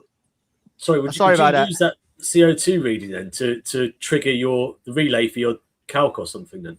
No, what I do is this tells me when to change my CO2 media, right? So what I'll do is I figured out that yes, I can use my CO2 media for 2 weeks, but right around the 5th day, the CO2 will start getting above 3 ppm, and then pH will stay good, like somewhat good, and then good, what we consider good. But after it starts getting above 3 ppm, I'll change the media and consumption starts again. It is beautiful, man. It's expensive, right? Because you got to change media every week. Yeah. But it is. And like I think this is very important because the pH is a phenomena. It's not the actual substance. Yeah. But CO2 concentration in the water is an actual substance. So CO2 in the water actually being neglected by this hobby for a long time. I know that people care about the CO2 level for the planted tank people. They measure the CO2 level because the dose CO2 there, and also they have the dose the right amount, but not go to get the water too acidic because they're fresh water. So I think, Louis, you have a very good point, is that maybe looking at CO2 should be part of our routine. Yeah. I think that's Yeah. probably the next step, isn't it? The next step in Yeah. automation or most people are familiar with probes in their tank, and this could be the next one. You can also get Yes. dissolved oxygen probes, which are quite pricey, but they're a really good bit of kit. Yeah, the oxygen and CO2 level, because dissolved oxygen level has been talked about recently quite a bit. I think that is a good thing to monitor, but also CO2. What's that? Sorry. That's Laercio. He also helped me because, man, so I got into a kind of like a back and forth with him, right? I was like, no, my pH is right? And he's like, no, do me a favor, go calibrate it, do it the steps, and get it. And no crap, man, my pH was way lower than I thought it was. You know, my other probe was reading between like 8.3 and 8.4. But my tank was only at like 7.7, between 7.7 and 8.1. It was way lower, you know what I mean? Yeah. Oh, yeah. So he helped me figure it out, which is pretty cool. Good. Yeah, that's pretty cool. So, yeah, I think that is a very good question. Yeah. Looking at the CO2 level, actually. Yeah. I can send you data later, John, with all the graphs and everything. That'd be great. Yeah. It's pretty cool. That'd be great. Yep. And Dong Elisa was asking, can she get a CO2 monitor off of your favorite site? That's going to be Amazon, right? Yeah, Jeff Bezos work for me.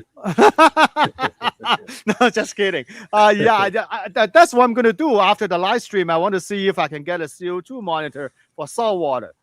You could do it, Dong, if you have an alkalinity tester that tests, alkalinity regularly.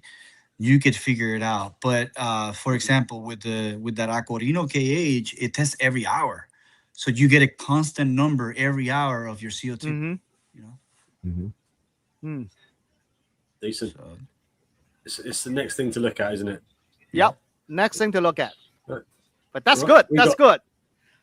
Okay. We've got a fish question next. Yeah.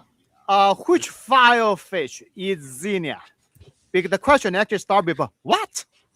So apparently, filefish eating poison Xenia is a well-documented thing.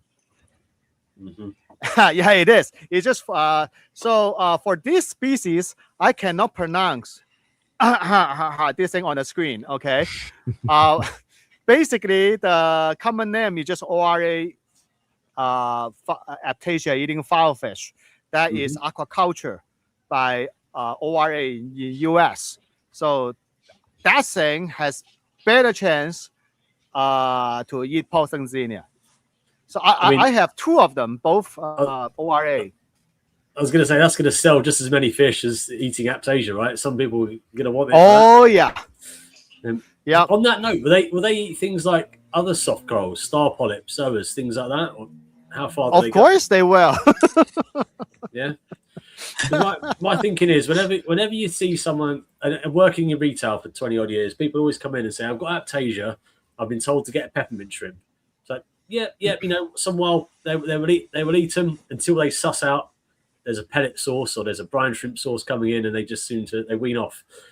Fish wise though, any fish that will eat Aptasia will probably eat other coral as well. And that's just right, absolute fact. So they're only really good in, say, SPS tanks or fish only with live rock tanks when there's nothing else to compete and they have to eat the Aptasia. In a mixed reef tank, mixed reef tank is very risky. Yeah. Just to add on to this, John's put a question in about he's looking at getting, where is it now? I did say next slide. Here we go, Christmas tree worms. So lovely little rocks, like usually coming like a pumice coral or something like that, don't they? Parietes coral, when you've got these little Christmas tree worms of blues, greens, and yellows and whites and stunning things. John, from my experience, butterfly fish, angelfish will nip them, eat them for fun. Even some crabs, like arrow crabs, will probably do a number on them. And they're quite tricky to keep as well, long term. They're a filter feeding. Exactly. Because when a worm die, they don't live a long time. They don't reproduce. whoever live in that little hole die, and that's an empty hole. Yeah. They're a really cool example of like a piece of symbiosis in your reef. Like, you know, you can have a shrimp goby pair and you can have Christmas tree worms in a coral. Really, really cool biological thing to see. But they're not a simple thing to keep. The Parietes coral, I mean, you can keep that under a rock and kick it every day and it will live. But, you know, but the worms are tricky. Yep, Yeah. the worm is tricky. Yeah. Yeah. Okay. Oof. Okay, there's a question about this ivermectin. Okay. Don't use it. As simple as that. Because that this thing is extremely toxic with a very, very tiny window from live to depths. Just a tiny.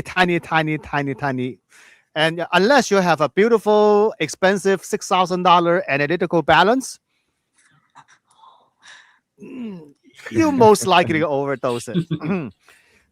But there's definitely a lot of the Prezi Pro and Metroplex. All this is equally effective and much safer. Yeah, use those instead. Yeah, that's just from one other question. Yeah, it is potent. Ivermectin is potent, but many cases shows that people overdose it.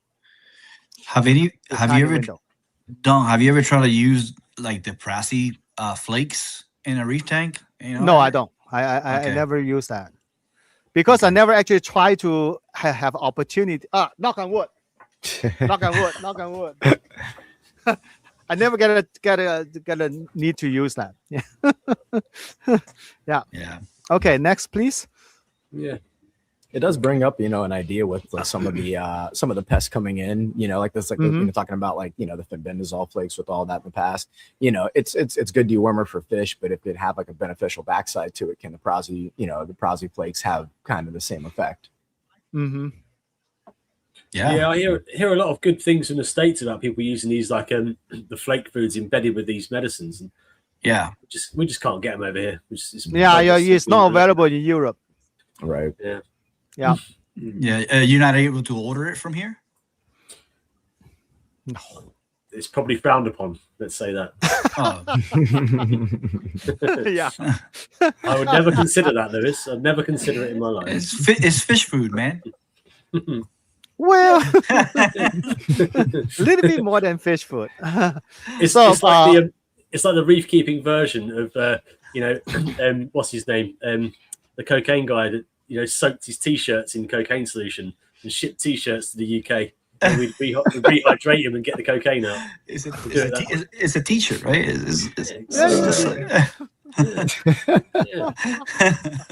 I wouldn't do that. So here's a question from our viewers, because that we talk about a 400 nanometer LED spectrum. So, keep in mind that as a panel, we just discussed what we observe, and don't take it as a Bible or anything. And it's a fun show. So people have seen something and like to bring it up so we can talk about it. So the LED spectrum at 450 nanometer. So definitely we see something doesn't mean that it's really what's going on. So so the 450 nanometer is not, well, Taro, correct me if I'm wrong, that it's not really that bad. Because that here's an interesting article from Taiwan. The shows that the blue light at 440 to 470 nanometer and purple light at 400 to 430 nanometer increase the protease at blah blah blah blah blah, which translation very critical for coral for this spectrum. So when you use your LED, actually here's the thing: the why we see sometimes we see the 450 nanometer. We maybe too much PAR. We overlighted our coral because that's a region that actually quite sensitive to coral too, because that is one of the important spectrum that they use. But what I'm trying to say is the next slide. Let's take the 450 as a grain of salt. Okay, here is a study published showing you different LED spectrum affect the coral growth. From the very left-hand side is a control. That means that it has no light. So the how many polyp per colony, more polyp per colony, that means that coral grows much more. So the taller the bar is, that means the coral grows better.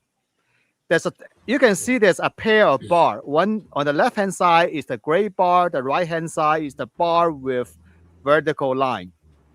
The gray bar is lighting the coral for 6 hours. The right-hand side bar is lighting the coral at 12 hours. One take-home message from this study. You light the coral at 6 hours versus 12 hours probably doesn't do much of difference. Well, here's the thing. You bring up an interesting thing is that coral does count the photon. When the photosynthesis reaches the saturation, the coral will stop the photosynthesis, just sit there. For example, on a bright day on the reef, in a shallow water, a coral may finish its photosynthesis in 1 or 2 hours and just sit there.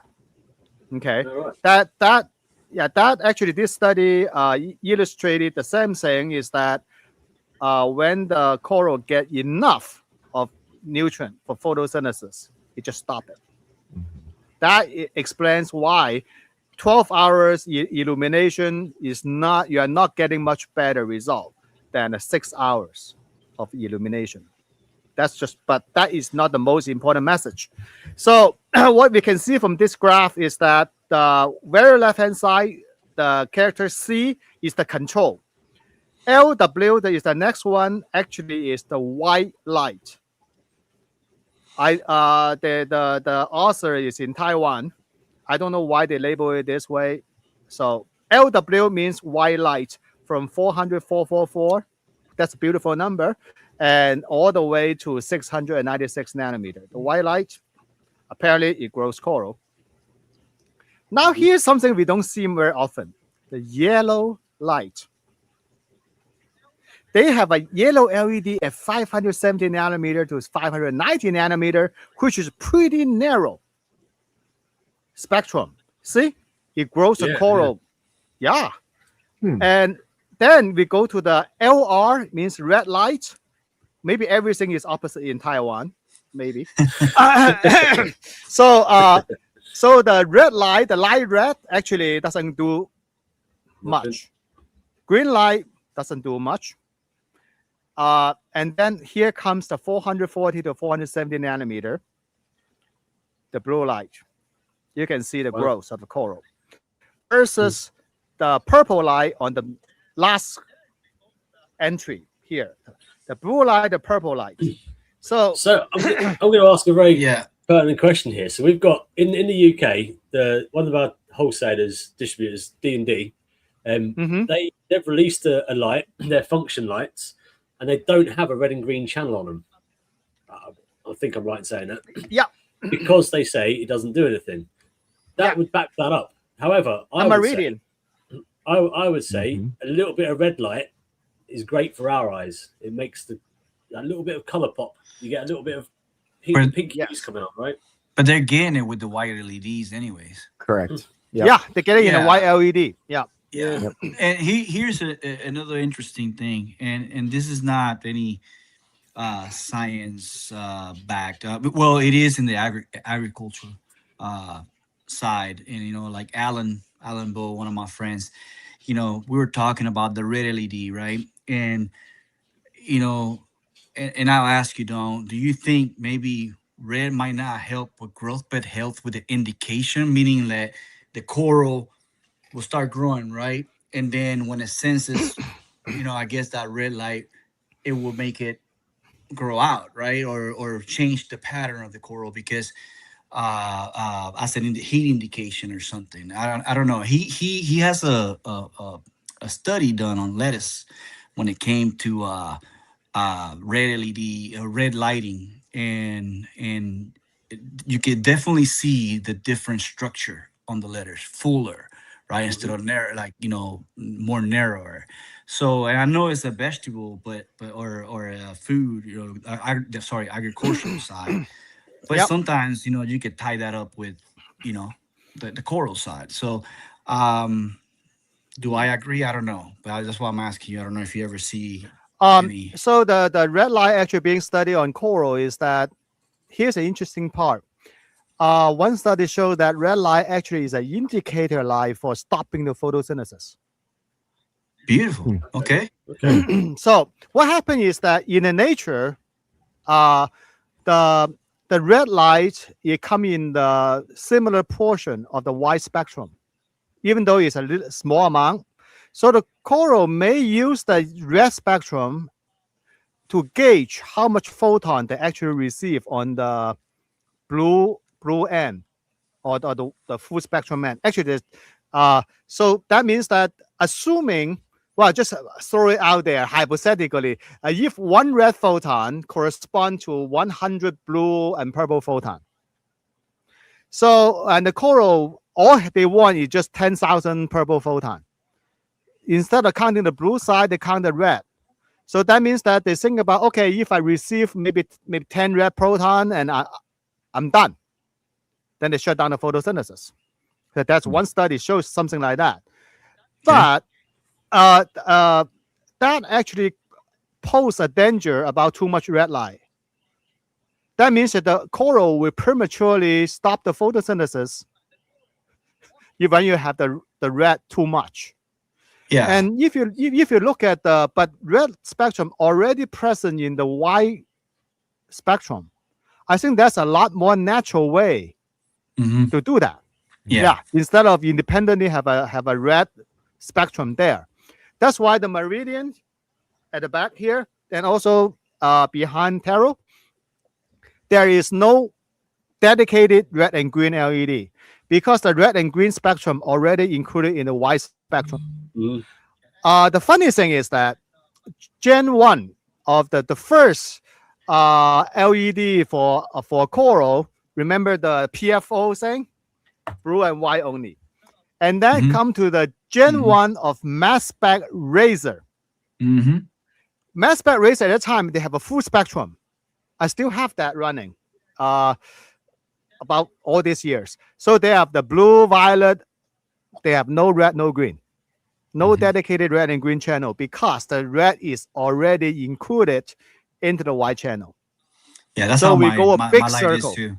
Yeah. Yeah. My light, my spectrum, my new LED layout on my light has no red at all. Yeah. It's just got a white LED. Yep. So yeah. With that said, the white LED actually is critical because there is where the red spectrum, if that study was correct, the coral actually using red light as a counter of photon. Then when you have no red spectrum, either is dedicated red spectrum or coming from the white LED, then you easily you're reaching photo saturation and photo inhibition. And remember the one brand of lighting fixture, they said they have no white. That was back 15-20 years ago. Okay, it's no longer on the market in US because they burned so much coral. They fell so miserably. Was that the Pacific Sun? LED I think light? that the Grapevine or Legend has it. Well, the Pacific Sun, they didn't use no white LEDs. You could burn, you can burn some stuff with that light. Yeah. I mean, I'm trying to compute this graph, and it's 9:30 at night on a Friday, so I'm at a disadvantage. But that all makes sense to me because obviously in nature, the red wavelengths and green wavelengths, they get filtered out in the top part of the water column, right? They don't even reach the coral half the time. So why would a coral have a need? No, they do. Red spectrum. Well, they're actually the first one to go, aren't they? Reds doesn't penetrate that deep at all. Actually, that need to be corrected because that the from the current study, when they measure the in the ocean at where the coral lives, especially the SPS, Yeah, the red spectrum, green spectrum does present. It's full spectrum. Even though the intensity is a bit lower, you got UV, you got red, you got green, you got the whole 9 yards thing. Oh yeah, spatulatas, like spatulatas and millie sometimes. Like even I seen a video in Australia not too long ago. The guy walked out there and they were out of the water, so they're only in very shallow water. Yeah. So, and wish now that's what I was saying earlier. Wish maybe that's the case. They grow out, you know, because maybe that red lighting, you know, maybe puts an indicator on them that hey, you don't want to grow up, you want to expand. You know, I don't know, but I'm just speaking out of, you know. I think you got a point there. It's possible that in the ocean, actually, when in the ocean, the light, the water diffract the light. So I think the light, being the direction, the beam angle, whatever thing the coral receiving in the ocean are quite different from in our tank. Mm-hmm. Yeah, so Well, in that case, then maybe. I would go down the route of if they are receiving that in the wild under natural conditions, then it should be included in our spectrum. Well, we Yeah, do. the The spectrum. white. Yeah, we the do. White, the white LED. In the white we do, yeah. But all right, well, I'm not a lighting expert as I've just given away, so I'll go with whatever you say. No, well, So the yeah, go ahead. that actually bring up a very interesting thing that we can talk about is that how the LED generate white light. What exactly is white LED? So the white LED definitely is a full spectrum LED. That's we don't count the UV side. Then what happened is that the way they make white LED is use a blue LED shining on the coating of phosphorus, and then the phosphor coating emitting the full spectrum light, just like our T5. So the white LED is a mini T5. Yeah, same thing. So in the white LED spectrum, there's a plenty of green and red in there. Yeah. Yeah. I do wonder if that has a play. I've seen some tanks in the past, you know, some SPS tanks where, you know, a tabling acropora will reach and almost like stag in a way. You know, it'll grow like, you know, long, thin branches like it wants to try and reach up. And I've always wondered whether or not that's just, you know, flow or if that's a lighting thing. I know the flow definitely has a play in that too, because as you know, I know when I get my corals, like, you know, my SPS, like really nice high flow, they'll tend to table out more and then they'll kind of push down depending on how much flow they're getting. I wonder if it's just not getting enough, you know, from the top or from the sides. Yeah, that's a very good point. Because that I've seen that over and over again throughout the years. So it has a lot to do with the area of lighting. For example, a spotlight versus a panel. So that actually affecting the shape of the coral. That's why the T5, that's one of the reasons I like T5 so much, because of diffuse and full light field. Very similar to the ocean, when the coral is under the water, because of diffraction of light, basically the coral seeing a very even light field. So that's why under T5, the coral growth, the shape is more natural looking, because it's the diffuse light. Okay.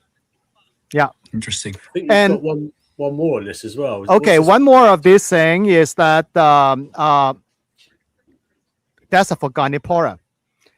Polyp extension has a lot to do with the light spectrum. That is a study done on the Garnipora polyp extension. You can see that the percentage expansion, that means that the taller the graph is, the more polyp expansion is. So you can see that actually the blue light and the purple light in Taiwan always opposite, the light blue and light purple. So actually we induce a lot more polyp extension than the light red and light green. Yeah. Well, that goes hand in hand with the previous graph, doesn't it? Like, Yeah. both two specs. You Yeah, know? it's hand in hand. So that here's the interesting part. That paper also have a note at the back, at the bottom, saying that this is patented technology for this light spectrum. I said, what the hell? How can you patent something like that? So I think that because they're developing lighting specially for growing certain types of coral. So what you're looking at is a patented technology, whatever, blah, blah, blah. So I think that one interesting thing out of this paper is the yellow light. I really intriguing about this yellow spectrum, which I don't even see in our LED often, right? That's weird, because I thought, don't Philip has the patent on LEDs over? Oh, corals? that pattern is for LED in general, lighting the aquarium. Aquariums, yeah. Yeah, aquarium. So this thing is more like the pattern of the certain spectrum has certain blah, blah, blah. I don't know. But it's just a note on that paper saying that, this is patented, blah, blah, blah, whatever. Yeah, no, But- it's new because even the Philips Coral Care lights, when they were out, didn't have a yellow diode, did they? Do they? No, don't think they do. No one. No, I I've don't seen a yellow aware. diode Yeah. anyway. Yeah. So And then the what yellow they- diode is pretty specific too. Mm. Yeah, the wavelength, right? Yeah.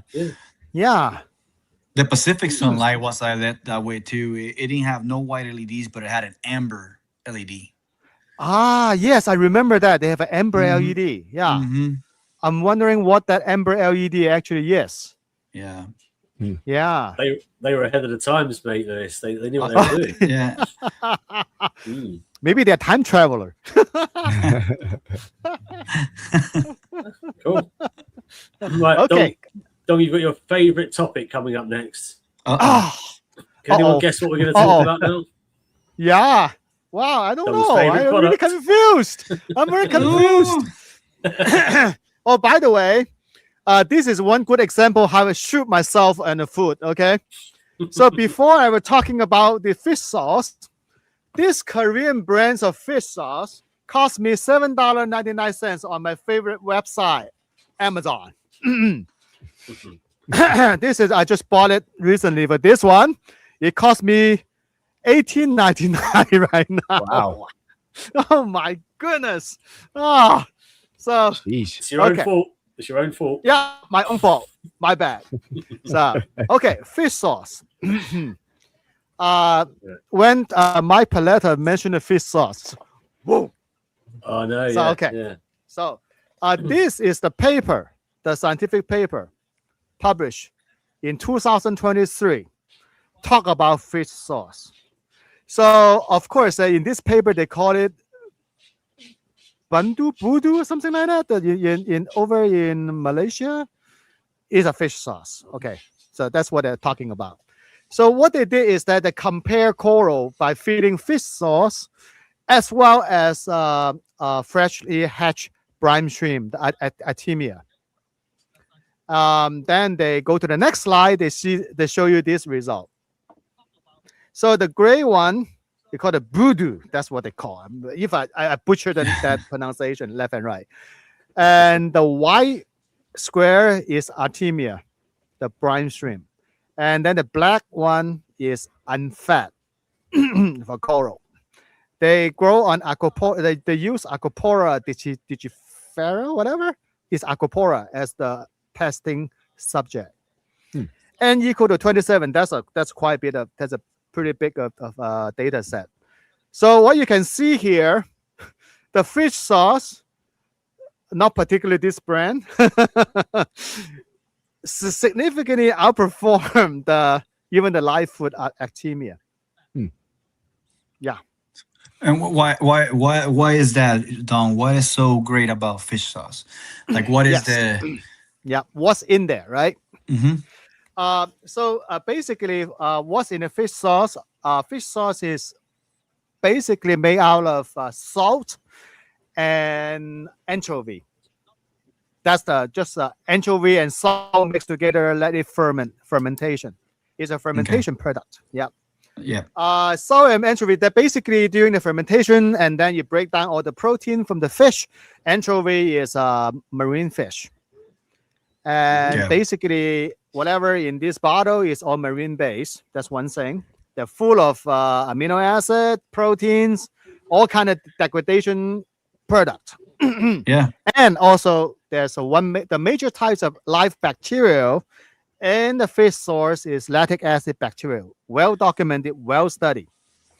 And this Yeah. bacteria can tolerate really high salinity, because many bacteria, that land-based bacteria, cannot tolerate salt water. So Yeah. many of the, for example, one thing is that you heard about the stinky tofu in Asia. Mhm. So people marinate a raw tofu and then become this stinky tofu. If you're a big fan of the Andrew Zimmer's the bizarre food, so that is one food he cannot swallow. So the stinking tofu, that is a typical fermentation product. But here's the thing. Yeah. So the fermentation, the lactic acid bacteria from fish sauce, they can survive in the saltwater environment. It's being studied.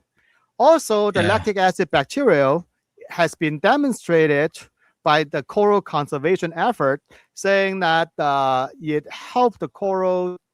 Well, first of all, it's a nutrition. Coral eat the bacteria. And by ingesting those bacteria, supposedly, hypothetically, whatever, they help the coral to deal with the heat a little bit better. That's what some of other papers said about the lactic acid bacteria. So basically, what's in this bottle? Lactic acid bacteria. We from last week we talked about that. Yeah, the coral eats a lot of bacteria as food.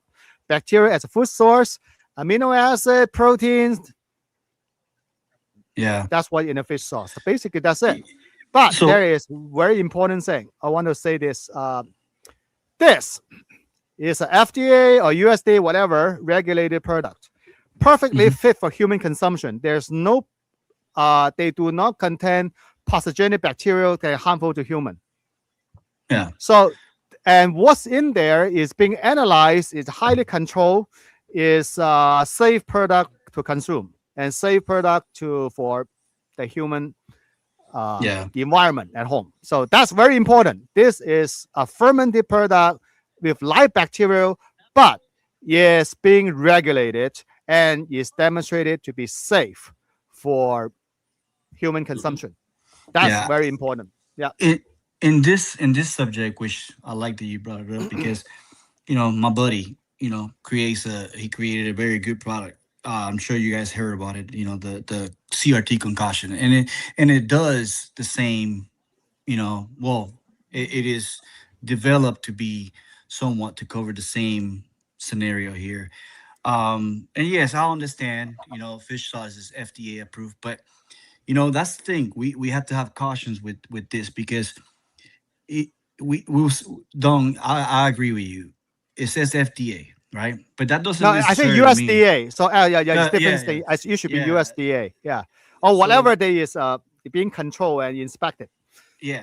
So, but with that said, is we all know the food industry, right? We have seen many times where they have failed us, right? When it comes to some of the food that we eat, right? So that's why I'm saying, I get it. Sometimes we cannot dose stuff that is, we might consider food safe, right? But then when we dose it to the tank, we end up causing other problems. Because, for example, in fish sauce, we don't know what other contents are in there. Like, for example, any other harmful ingredients or anything that could be harmful to the tank, right? It might be good for us to consume, but it might not be good for the tank, right?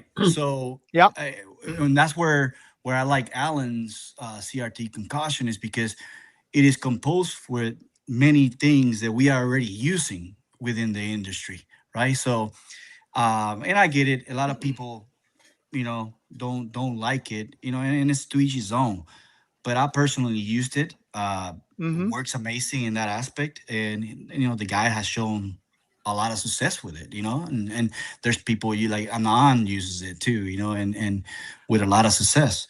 So, well, here's the thing. For coral, they're especially SPS. They are not discriminating against different types of bacteria. That means whatever fit their mouth, ingest it, and potentially yes, you can have. They basically eat all sorts of bacteria, whatever they can encounter, whatever they ingest in their mouth. Okay, feed in the mouth, and you see that all of them that they even ingest microplastic. So Mm-hmm. that is one of the concerning notion.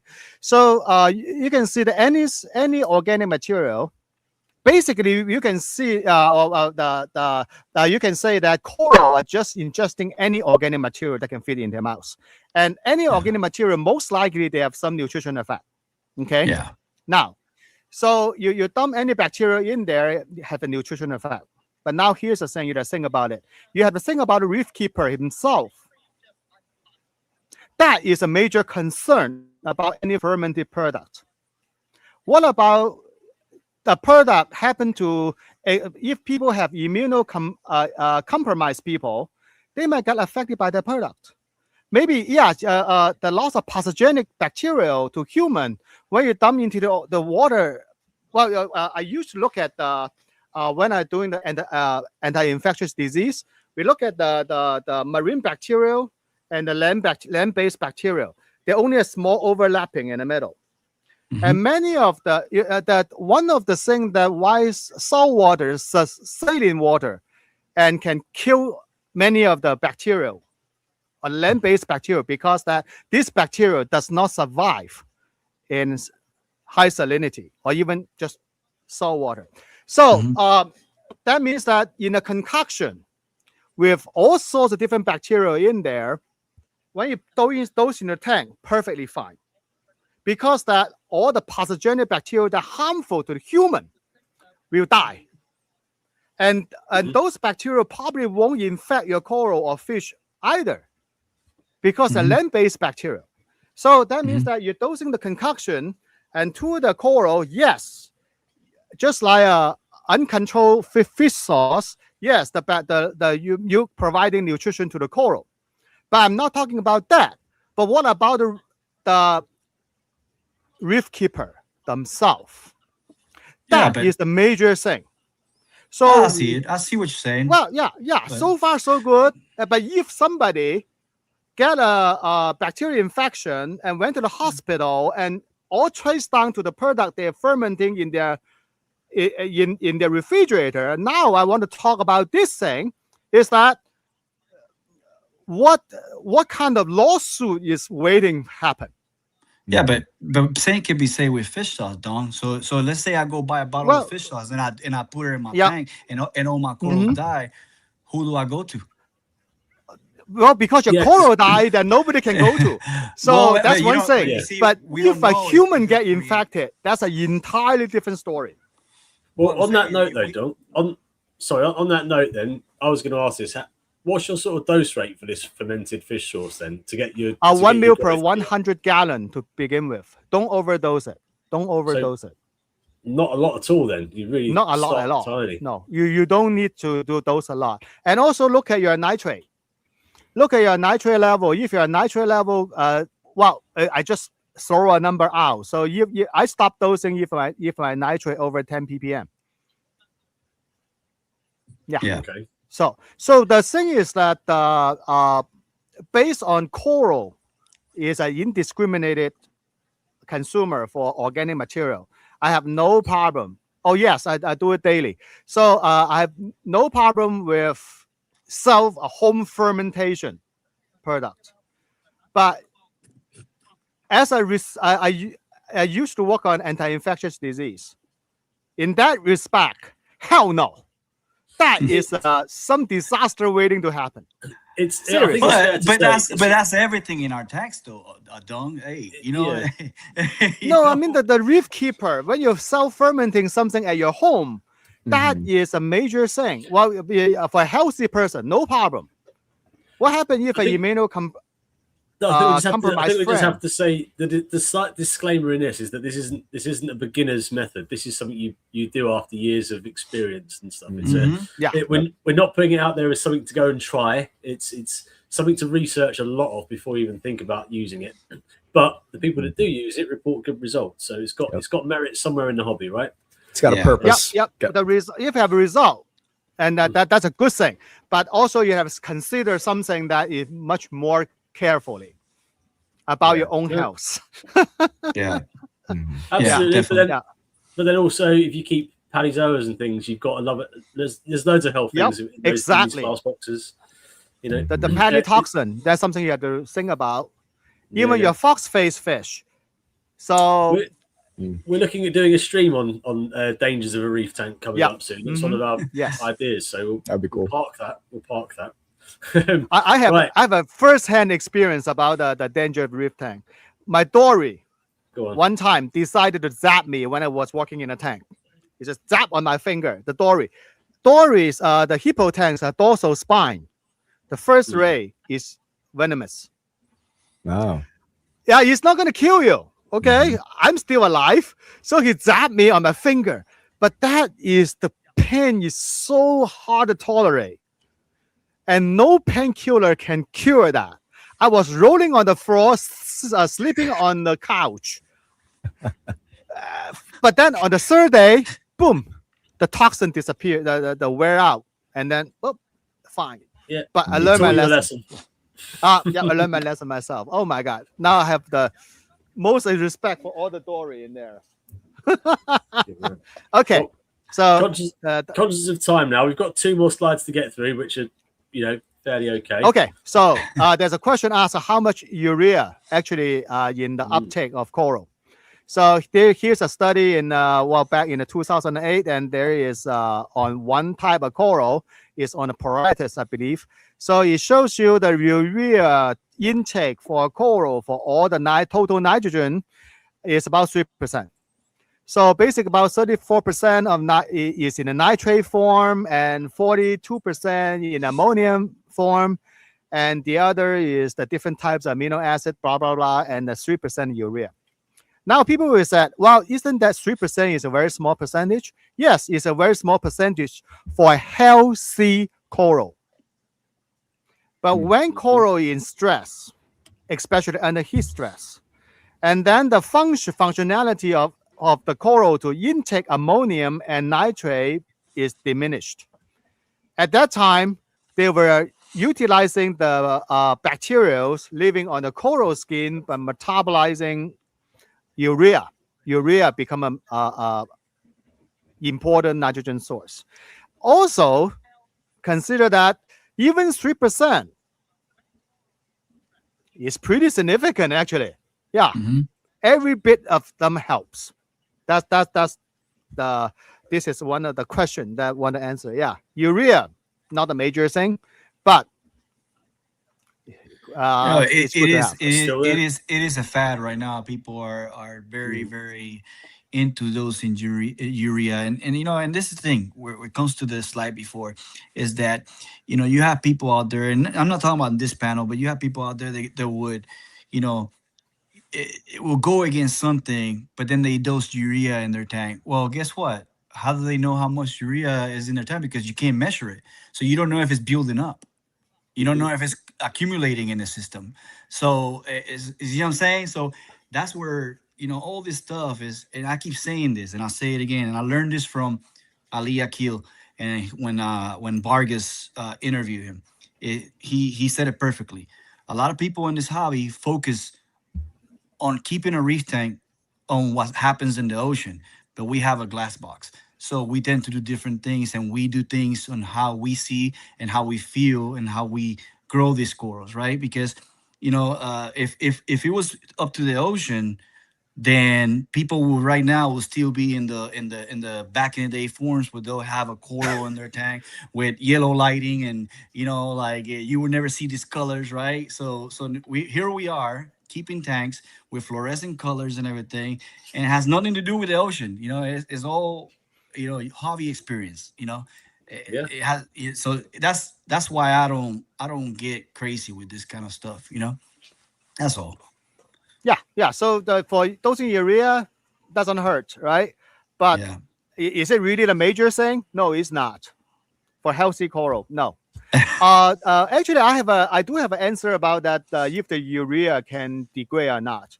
For matter of fact, that there's a large amount of bacteria and a living organism. They have a urease. There's an enzyme that can convert urea to ammonia. So urea definitely degraded. Yeah. But then they have to be converted to ammonia before they can be utilized. So the last slide, please. Okay. And is dosing amino acid necessary? So yes and no. So it depends on if you're keeping ultra low nutrient, whatever. But dosing amino acid, it doesn't hurt. That's one thing. First, it doesn't hurt. You feel free to dose. Then is it necessary? It's an entirely different situation. If you feed your tank well, maybe not necessary. But this is all fall into the category that if you do it, it's okay. It's an art. It's an art form. If you dose ammonia, dose amino acid in your tank, make you feel better, go ahead. This is a hobby, all right? So with that said, actually, there's one interesting thing is that amino acid in seawater, very dilute. All you need to do is very small amount. It's 0.03 ppm. There's no freaking thing to measure it. And it doesn't need to go haywire to have 20 amino acid dose in your tank, because that the coral actually utilize mostly just glycine, aspartic acid, glutamic acid, and adenine, and serine. And that's it. Yeah. Yeah, simple, easy. Okay. For matter of fact, instead of spending money buying amino acid, I just feed my fish more. Mhm. Yeah. Yeah. Okay. What about some of those foods or the pre-soaks you can get? Things like Celcon and various vitamin and amino sort of solutions to soak food in first. Is there a benefit in that in direct nutrition or? Nah, I never see any true comparison about this silicon or that kind of thing. Fatty Does it really acids. do a job? You know, fatty acids is a big deal to me, in my opinion. Oh, you mean the omega fatty acid. So I basically because I do not use silicon, I don't know what exactly is in there. Yeah. So but I know that the salmon belly rich in omega fatty acid. Just feed the salmon, and you're good. Yeah. You said salmon? So salmon, yeah, Yeah. salmon, Yeah. especially the salmon belly, the fatty part. Yeah. It works wonders. What about salmon oil? What about soaking your food with a little bit of salmon oil? No. Doesn't hurt. Yeah. It doesn't hurt. It all ends up in the tank, right? Yeah. Yeah, it all end up in the tank. Yeah, cool. Well, I think you've taken us on a bit of an around the world of snippets of knowledge tonight. Various topics covered, and hopefully those of you whose questions they were satisfied with the answers and the discussions they generated. As always with this sort of thing, I say it every week, we could go on for hours on each one of those individual questions. It's trying to condense it and get everyone's stuff answered. And so one thing I wanted to sort of get across, there's a few banners during the shows. What we want to try and do is to get you, the viewers, because I appreciate a lot of people listen to these as podcasts or not necessarily live, trying to get you, the viewers, to get your questions to the panel, to the experts that come on. If you want to record a 30-second, 1-minute video of you asking a question, showing a video of your fish tank of a question, we'll put it to the panel, we'll get it answered live on stream, and hopefully everyone will benefit, from sharing each other's problems. And we want to get you involved as much as possible. So please do send any sort of videos of yourselves into the reefersnetwork@gmail.com, and we'll get them on. Let's get these things answered. No question is a stupid question. We encourage newbies. We encourage experts. Put your questions in, and we all learn something. Now, we are at the end of our sort of 2-hour slot. So there's a massive thanks to the usual 2 panelists, Don and Terrell, and massive thanks to Louise for joining us. Just want to say before we do go, a few little shouts. There's a bit of a reefers meet going on this weekend up in Finest Aquatics. I think a few of you might be going to it. Finest Aquatics sort of northwest in Widnes. Also, Ron's taking a little reef meet over to the Hull, the Deep in Hull, on the 11th of July. So reach out to Ronaldo in the comments and learn all about that. And just to remind everyone, that was the end of the video. Just to remind everyone. Hi everyone, Irish Shrimp Guy here. It's absolutely fantastic meeting so many people over in the US and the UK. But now, thanks to the Reefers Network, you have the chance to come visit me in Dublin, Ireland on November the 13th and 14th. See you there. It's going to be epic. Oi, oi. So the reefing calendars are filling up, and it's great. This is what it's all about, right? We do these live streams and get people involved, but there's no substitute for meeting up. I'd love to get to a point where the US and the UK can have crossover meets. As more and more of us go into reefer paloozas and things like that, we need to get you guys over to our little island to come and say hello. So everyone is welcome. Please get involved. Right, Terrell, any last thoughts? No, man, good stream as always, and I always feel like there's always something left to be said because my brain is just like I'm going. I feel you. Dong, you've imparted plenty of knowledge tonight. Thank you so much for the time on those slides. My pleasure. Any parting wisdom for the masses? Dose everything moderately. Yeah, don't rush. Good. Yeah. Good. Sensible. Yeah. And massive thanks to our special guest Luis tonight, the Acro Killer. I'm sure you all know Luis's tanks. He's got a great channel. Thanks for joining us, Luis. Really appreciate it, mate. Oh, thank you. Thank you very much. And we'll definitely have you on again. But what we'll do, I'll leave everyone to your Fridays. Enjoy your afternoon, your evenings, the rest of your weekends. It's been great having you, and we'll see you on the next one.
Hey.